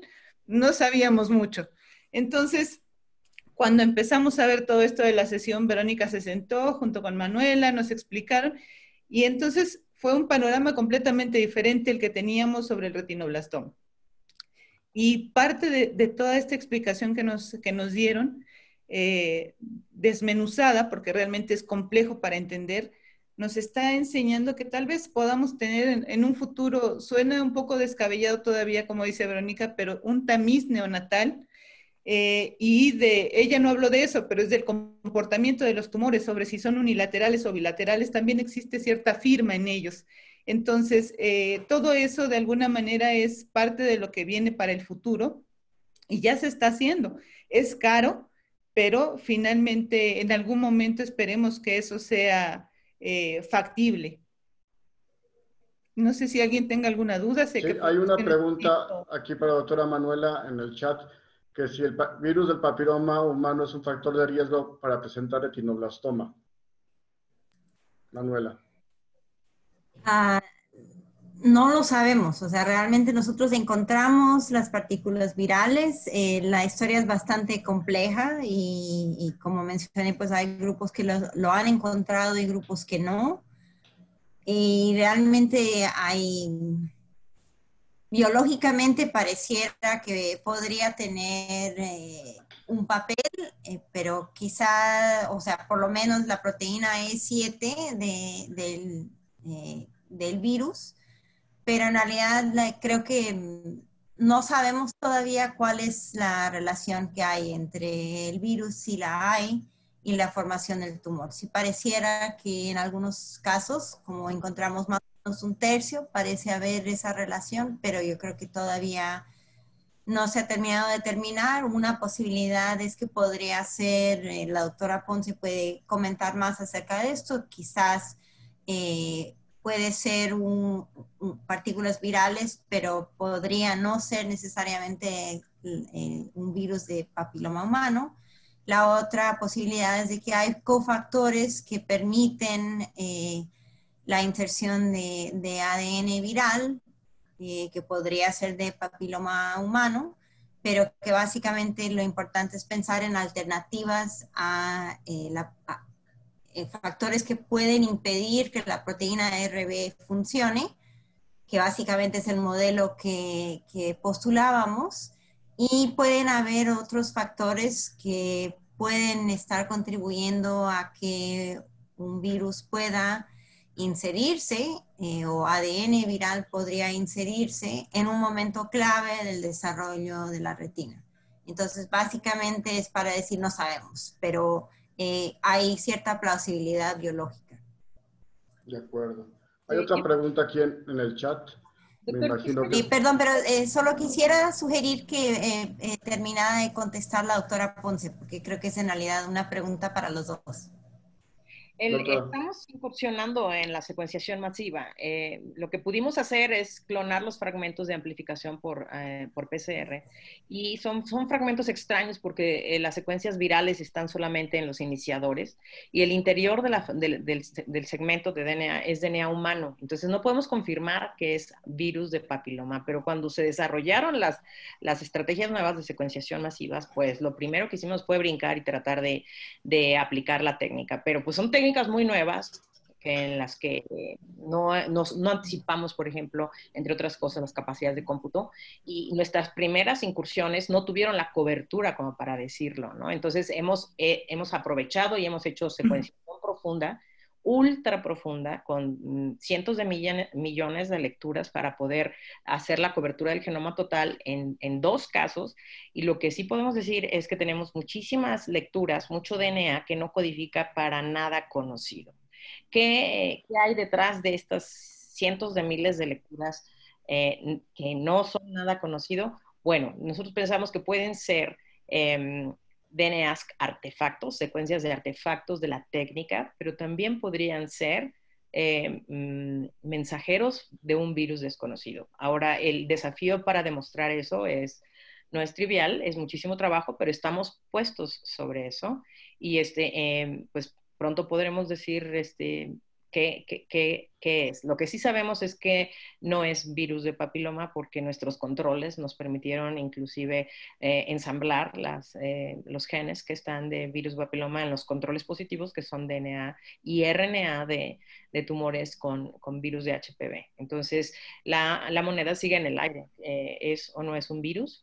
Bueno, pues tendremos que verlo con la posibilidad que nos otorga RNA-seq y DNA-seq y el trabajo que podamos hacer, que es mucho. Muy bien. Ha sido un gran éxito, 180 participantes de toda Latinoamérica. Las felicito a ambas. Realmente nos dan una puerta muy importante a nosotros como oftalmólogos. Hay muchos oncólogos también muy interesados. No cabe duda que la investigación latinoamericana y aquí en México es pionera en esto y nos abre la puerta para algo muy interesante, ¿no? Del estudio de diagnósticos de biopsias líquidas, como dice la doctora Verónica, que realmente no en muchas, a Dios gracias, pero sí en ciertos casos de retinoblastoma, siempre quedamos con la duda si es retinoblastoma, no es retinoblastoma, y en lugar de estar sacando ojos que son no retinoblastomas, poder tener un diagnóstico molecular en sangre periférica realmente es una llave que nos abre una gran esperanza futura. Esperemos que esto se aterrice y sea próximamente una herramienta muy, muy, muy útil a nivel mundial. Las felicito realmente. Van a llegar su constancia, sus correos. A Eva se va a encargar de mandárselas. Ambas excelentes. Yolanda, muchas gracias por haberlas invitado. Una plática de excelente nivel. Por horas del tiempo, ahora voy a dar paso a la doctora Verónica Tamés, que va a presentar su trabajo de ingreso. La doctora Verónica es egresada del Hospital Universitario de Monterrey, hizo oftalmología pediátrica y estrabismo en el TEC Salud Monterrey, egresó el año pasado con Juan Omar. Verónica, tu micrófono no funciona. Sí, doctor, con el equipo del doctor Juan Omar, sí. Buen amigo Juan Omar. Trabaja actualmente en la unidad de alta especialidad del Seguro Social, número 25, como oftalmo pediatra y estrabismo. El comentario lo va a hacer el doctor José Fernando Pérez. Verónica, te cedo la pantalla y bienvenida. Te recuerdo que hay que pagar la cuota. Ya la doctora Belina se pondrá en contacto contigo para que hagas el depósito. Okay. Y nuevamente a todos los oftalmólogos mexicanos que estén interesados en el consejo, ya muchos pusieron su número de consejo, pero si no lo ponen, número de consejo y nombre completo, la lista no los va a incluir y estos 2 puntos, aunque pocos, pero se pueden perder. Por favor, pónganlo en el chat, el número completo y el número de consejo. Manuela, doctora Verónica, muy agradecido por su presentación, las felicito. Que esto aterrice lo más pronto posible y realmente será una gran herramienta para nosotros. Verónica. Listo. Gracias, doctor. Déjeme, a ver. ¿Ahí se ve mi pantalla? Por favor. Ok. No sé, no creo, no sé. No, A ver. todavía no se ve. No se ve. Tengo que poner lo compartir pantalla, perdón. No, te tiene que habilitar. No me sale todavía.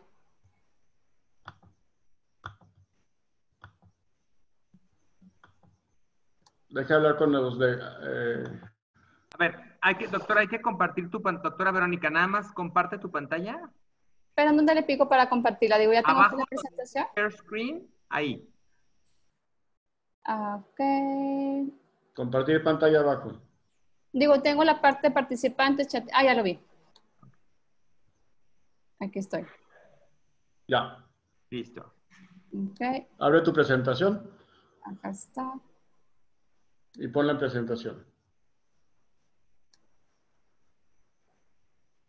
Perfecto, Bueno. listo. Listo, buenas noches. Bueno, ya me presentó el doctor. Buenas noches, soy la doctora Tamés Tamés. Y el tema pues es totalmente distinto a lo que estamos viendo ahorita, pero es algo de mucho interés. El tema es evaluación de ambliopía durante la pandemia de COVID-19. Vamos a ver aquí. Bueno, una leve introducción en el tiempo de esta pandemia. Vemos que inició en diciembre 30 con el doctor Li. De hecho, es un oftalmólogo chino, que él fue el primero en advertir a las autoridades sobre esta enfermedad que se asemejaba a otra epidemia que había habido en China del SARS. Esto fue en el 2002. Él ve a 7 pacientes con ciertas similitudes clínicas y advierte a su comunidad médica sobre esta posible epidemia y al gobierno. Le empieza a decir a sus familiares, a sus colegas que se resguarden en casa, que se viene algo peligroso, pero el gobierno lo calla por alterar el orden social y le pide que se retracte y regrese a su trabajo. Él regresa al trabajo y poco después, al valorar a un paciente con glaucoma, fallece el doctor Li. Lo pongo porque merece un reconocimiento. Y posteriormente, en febrero 28, se confirma el primer caso en México de coronavirus. Y para marzo 11, la Organización Mundial de la Salud declara a la enfermedad COVID-19 como una pandemia. En marzo 27, la Academia Americana de Oftalmología sugiere suspender toda atención médica y quirúrgica para evitar la propagación del virus y emite un listado de las urgencias que sí deben de ser atendidas. En estas urgencias, y de aquí surge la idea de ese trabajo, en estas urgencias solamente incluye padecimientos, sobre todo de retina, desprendimientos de retina, crisis agudas de glaucoma, oncología, pero no vemos nada referente a pediatría, solamente cataratas y tosis palpebrales, pero no nada referente a alguna guía específica para oftalmología pediátrica, por lo que surge la idea de este trabajo que ahorita les voy a presentar. Bueno, introducción leve de la ambliopía, digo, ya todos se lo saben, hacemos una generalidad, es que la ambliopía tiene una prevalencia del 1 al 5% de la población y representa la primera causa de pérdida visual unilateral en la población pediátrica. Como definición, es una disminución de la mejora agudeza visual en uno o menos frecuente ambos ojos que no se encuentra ninguna anomalía estructural ocular. Bueno, las causas pueden ser estrabismo, anisometropía, deprivación visual durante el periodo de desarrollo visual que es abajo aproximadamente de los 6-7 años. Este es el artículo del que vamos a platicar. Este artículo se publicó en la revista Graefe's Archive for Clinical and Experimental Ophthalmology. Luego, esta revista, digo, es una muy buena revista, está citado por el Journal of Citation Report, tiene un 2.3 factor de impacto y también está rankeado en el SIMADO Journal Ranking con 1.2, un cuartil número 1 y es la número 16 de 124 revistas oftalmológicas a nivel internacional. Y les reitero que para este entonces no existía todavía nada publicado sobre este tema, por eso fue aceptado rápidamente. Y la justificación es que dentro de la oftalmología, el manejo de la ambliopía representa uno de los procedimientos más costo efectivos. Digo, parece algo muy poco agresivo, pero realmente tiene un gran impacto costo efectivo. Y es fácil de repararlo, ¿no? Entonces es muy importante que no se desatiendan a estos niños. Aquí les presento una tabla que valora, por medio de un índice QALY, por sus siglas en inglés, valora el índice de la cantidad de años sobre la calidad de años de un individuo. Esto, por así decirlo, evalúa qué tan importante es llevar a cabo una intervención médica, qué tanto impacto va a tener en el gasto y en la calidad y en la cantidad de vida de un individuo. Y resulta que la ambliopía está en el 5º lugar. Pareciera muy inocua, como les digo, pero realmente tiene un gran impacto costo efectivo. Entonces, su manejo es realmente importante. Los otros padecimientos oftalmológicos que pueden aquí, casi todos son retina y, por supuesto, retinopatía del prematuro, entre otras, principalmente, como les digo, retinopatías diabéticas y degeneraciones maculares asociadas a la edad. Pero aquí está en el nivel número 5 la retinopatía. Bueno, la ambliopía. Entonces, el objetivo de nuestro estudio fue discutir los diferentes abordajes basados en evidencia científica para una detección y diagnóstico y manejo oportuno de los niños que consideramos con alto riesgo de desarrollar ambliopía, pero sin descuidar las medidas preventivas para el contagio de SARS-CoV-2. Entonces, proponemos un abordaje escalonado. Claro que esto tiene que adaptarse según el estado. Esto lo hice como un modelo en México de primero, segundo y tercer nivel. Obviamente para consulta privada, pues los escalones van a ser diferentes. Tiene que adaptarse según la situación de cada estado. Entonces, en el primer escalón ponemos pruebas de escrutinio para detección oportuna realizada por los padres en casa, pasando al primero y segundo nivel, y se hace hincapié en que este sea desarrollado por medio de telemedicina. Ya en muchos estados lo realizamos previo al coronavirus. Ahora, con mayor razón, realizarlo ahora con esta pandemia. Y ya en último lugar, el tercer nivel de atención valorado por un subespecialista. Bueno, de las pruebas indicadas para el hogar son pruebas muy sencillas que todo padre puede realizar. De hecho, ya están descritas diferentes cuestionarios para que los padres puedan detectar en su casa qué niños están en riesgo de ambliopía severa. Y también es importante recalcar que muchos de estos screenings en México se realizaban en las escuelas públicas y también en escuelas privadas, pero ahora que los niños no están en la escuela, pues es importante seguir haciendo hincapié que al menos los padres lo detecten, porque va a ser probablemente otro año con esta contingencia. Bueno, la prueba de Brugner es una prueba muy sencilla. Se pone al paciente una luz a 40 centímetros del paciente y se le pide al padre que valore si el reflejo rojo es simétrico en ambos ojos. Si es asimétrico, pues puede estar asociado a diferentes patologías, como en el estrabismo que vemos que el ojo desviado se ve más iluminado, alguna metropía que marca un reflejo irregular, diferentes dependiendo del error refractivo. Digo, aquí no importa mucho, más bien que el padre detecte algo raro nada más. Y en la catarata, pues se ve una obstrucción en el paso de la luz, parcial o completa.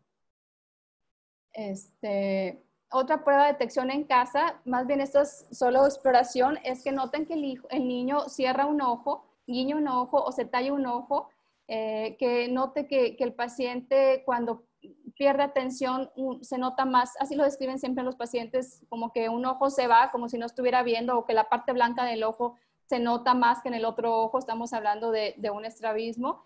Y también que noten alguna alteración en los párpados, ya sea que noten que un párpado está caído o muchas veces notan que el otro ojo está más abierto. No saben distinguir, pero cualquier alteración palpebral que los padres pudieran detectar. Otra prueba es fija y sigue en pacientes mayores de 3 meses. Es muy sencillo. De hecho, los padres casi siempre llegan con esta inquietud que notan que su hijo no sigue los objetos. Tienen que hacerse de forma separada. Primero un ojo, luego el otro, y que sean capaces de fijar algún objeto que no emita sonido. Esto tiene que ser normal, ya tiene que estar presente arriba de los 3 meses de edad. Otra prueba en los niños preverbales es simplemente una oclusión. Notar que al ocluir el ojo sano, el paciente se pone inquieto porque no logra tener una buena percepción visual de ese lado. Son pruebas muy sencillas que pueden realizarse en casa. Bueno, como les comentaba, ya hay cuestionarios ya avalados y ya publicados. Por ejemplo, de Lance y colaboradores que se realizó en el 2012, pone una serie de preguntas que se realizan en el hogar en base a lo que yo ya les puse. Casi todos es en base a eso. Por ejemplo, realizan toma de la visión por medio de cartillas, que también ya los venden en los programas, por medio de cartillas. Ahora también hay dispositivos donde puedes tomar la agudeza visual, que ahorita se los voy a mostrar. Y hace una serie de preguntas que son que haga lo del reflejo rojo, que noten que el reflejo esté simétrico en ambos ojos, que no haya anomalías palpebrales, que noten alguna postura anómala de la cabeza, que cierre un ojo el niño o que se acerca mucho a las pantallas en general, ¿verdad? Digo, les paso si quiere la presentación para que vean el cuestionario, pero está muy sencillo. Y aquí te puedes dar cuenta si el paciente amerita una valoración inmediata o no. Ahora, ya pacientes que los padres solicitan esa atención, pues pasarían al primer nivel o segundo nivel de atención, ya sea presencial o lo ideal sería realizarlo por medio de telemedicina. En pediatría, por ejemplo, ya muchos pediatras tienen ciertos dispositivos como el Retinomax, Retinoptics, perdón, y estas aplicaciones se pueden tener por internet, se llama Peak Acuity.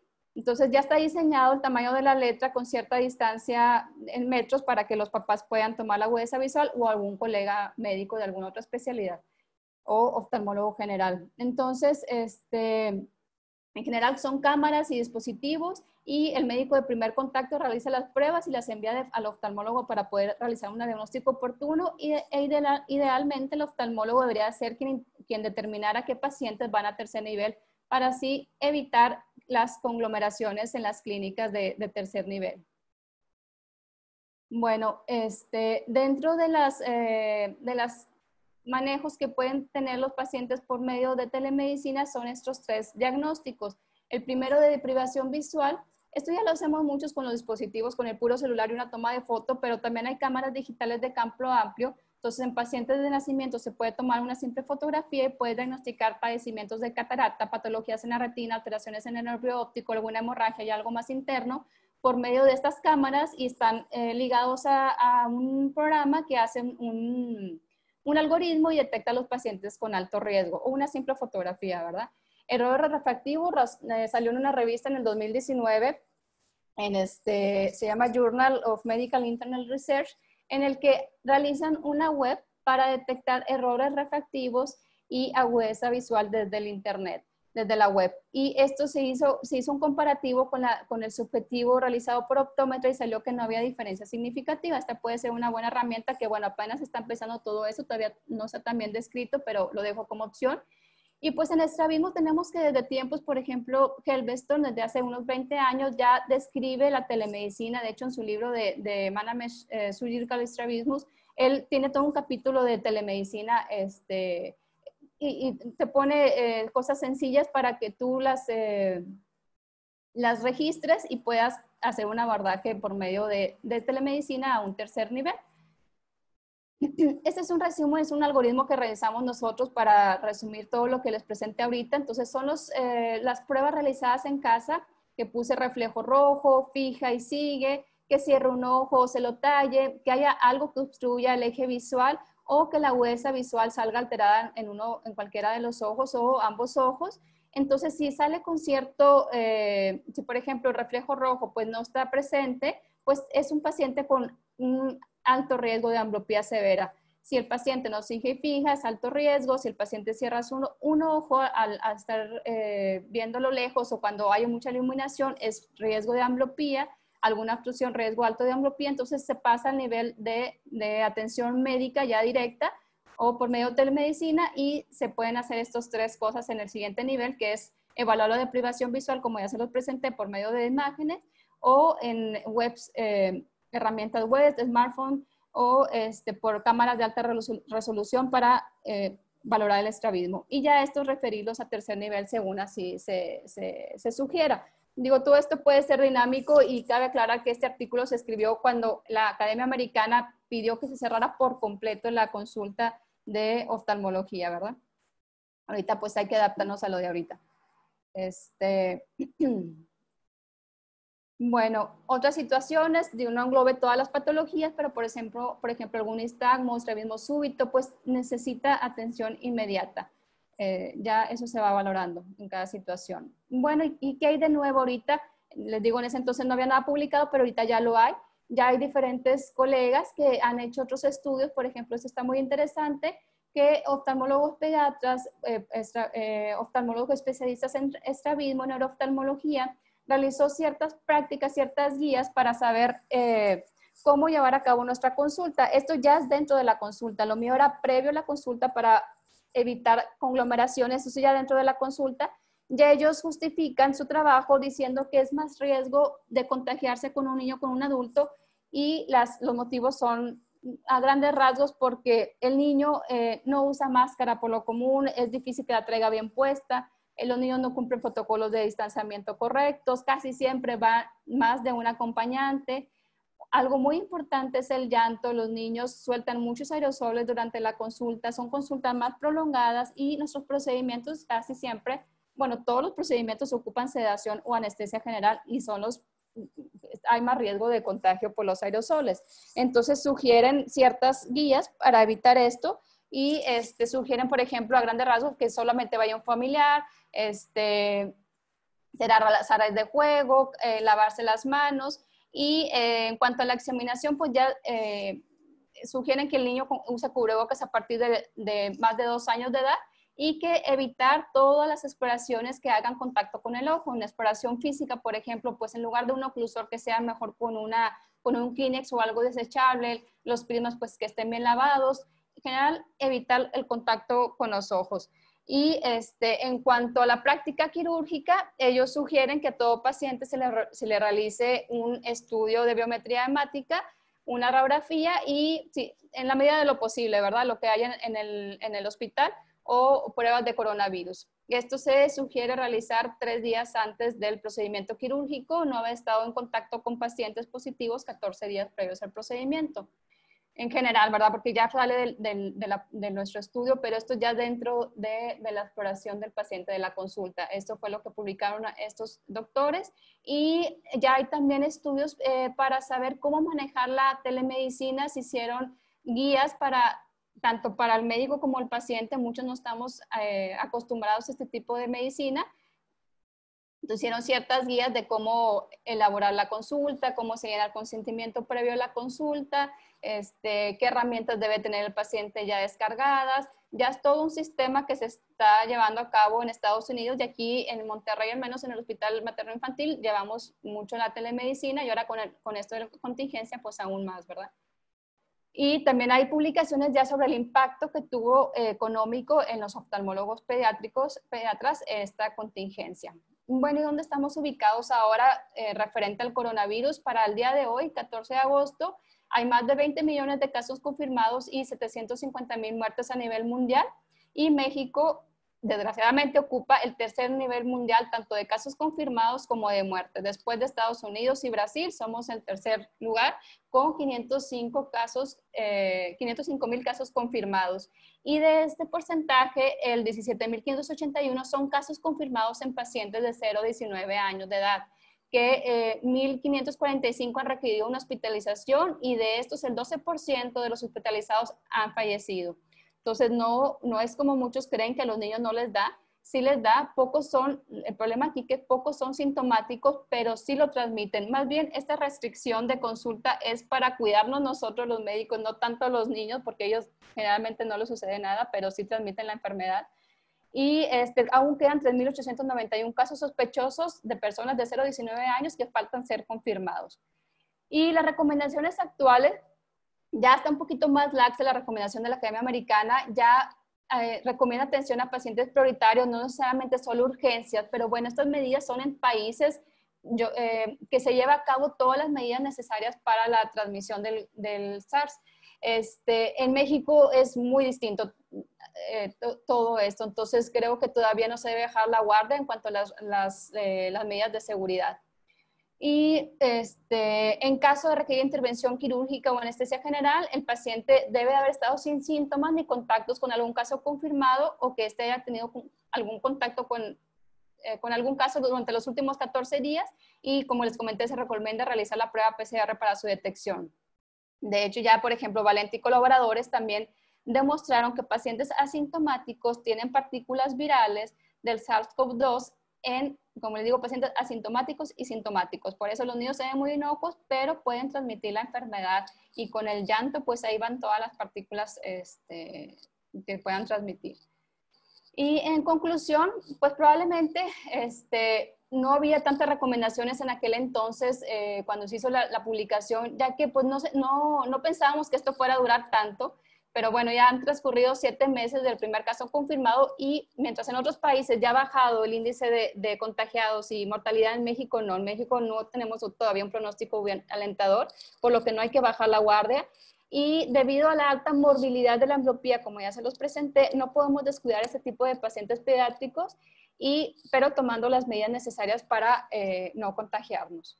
Recomendamos que el paciente pediátrico, a pesar de que tiene una menor tasa de mortalidad por COVID, si transmite la enfermedad, esas son las cosas que debemos llevarnos a casa de la presentación, y que además es importante y algo muy básico recordar que el paciente pediátrico generalmente viene acompañado de muchos familiares. Esto, pues en la medida de lo posible hay que tratar de evitarlo para evitar el contagio y la dispersión aún más del coronavirus.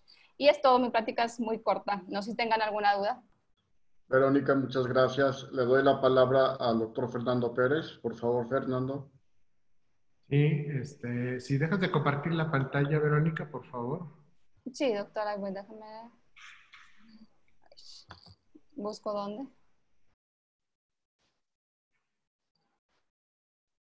Arriba. Arriba, ya. Ya, ¿verdad? Bueno, yo voy a hacer un comentario muy breve. Espero que ya se vea ahí. Sí, sí se ve.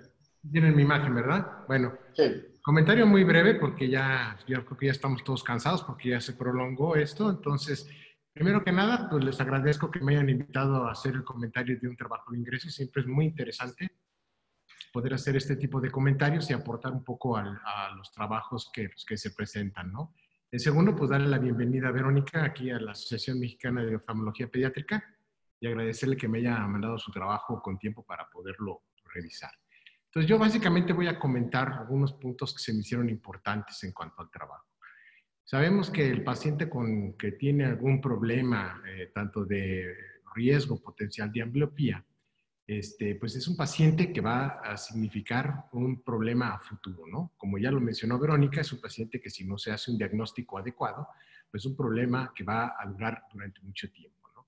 Entonces, el problema que hemos tenido ahorita a raíz de la pandemia, pues es la disponibilidad de atención oftalmológica, y eso es a lo que yo entendí que estaba centrado este trabajo. De tratar de hacer énfasis, sobre todo a los 3 niveles de atención, como ya lo dijo ella, y yo creo que sobre todo al nivel primario de atención, que son los papás, de cuáles son los datos de alarma que van a hacer que ellos lleven al paciente a consulta o que soliciten una consulta a través de cualquiera de los medios que ya vimos. ¿Qué es lo que se puede detectar por parte de los padres? ¿Qué es lo que podemos o qué tenemos acceso por el uso de la telemedicina en este momento? Y el uso probablemente de aplicaciones que cada vez es más común, sobre todo pues a través de WhatsApp. Digo que todos ahora tenemos pues, mucha consulta a través de WhatsApp. Aquí el problema es que todavía no sabemos cómo cobrarla, pero bueno, eso seguramente será el futuro para muchas de las cosas que vamos a ver adelante, ¿no? Entonces, la ambliopía, como ya lo dijo ella, pues hay diferentes tipos, algunas que son más importantes de detectar en forma temprana, como son las cataratas que pudieran dar una ambliopía por deprivación, o las estrábicas que nos dan también problemas en forma temprana, ¿no? Y pasando por las refractivas. Entonces, la parte básica es buscar el reflejo rojo. Y para buscar un buen reflejo rojo necesitamos a fuerza hacerlo por medio de un oftalmoscopio directo, y eso lo tiene que hacer el médico. Algo que no me quedó muy claro en el artículo, y no sé si se pueda comentar, es que se mencionaba que se podía hacer reflejo rojo por parte de los padres utilizando una lámpara, lo cual a mí se me hace muy difícil. La lámpara puedes ver reflejos pupilares y evaluar a lo mejor el segmento anterior, y a lo mejor puedes ver alguna opacidad en la parte anterior del cristalino, pero hacer un reflejo rojo como tal debe de ser hecho a través de un oftalmoscopio directo, ¿no? A través del reflejo corneal podemos darnos cuenta si el paciente tiene o no alguna desviación, aunque esto pudiera ser entrenado en los padres, pues es también un poco difícil.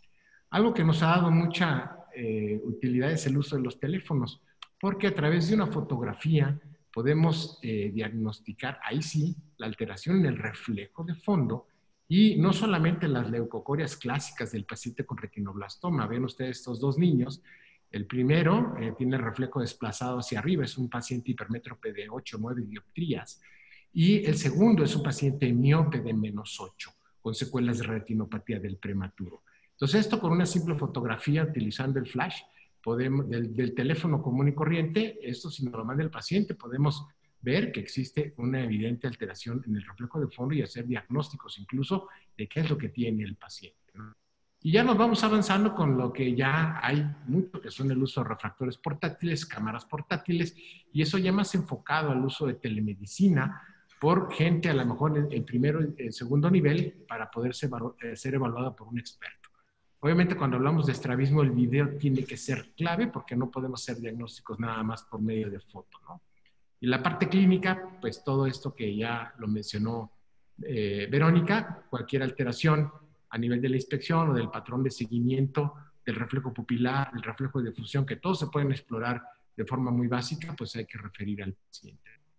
Esto ya casi para terminar, como nos lo presentó ella, pues es lo que se pudiera hacer por los padres. Yo lo que le veo más dificultades es el entrenamiento para hacer un reflejo rojo adecuado y el entrenamiento para poder hacer una toma de la agudeza visual en un paciente pediátrico, que incluso a la gente que es un poco más experta, los niños a veces nos toman el pelo y las agudezas visuales no son las que corresponden.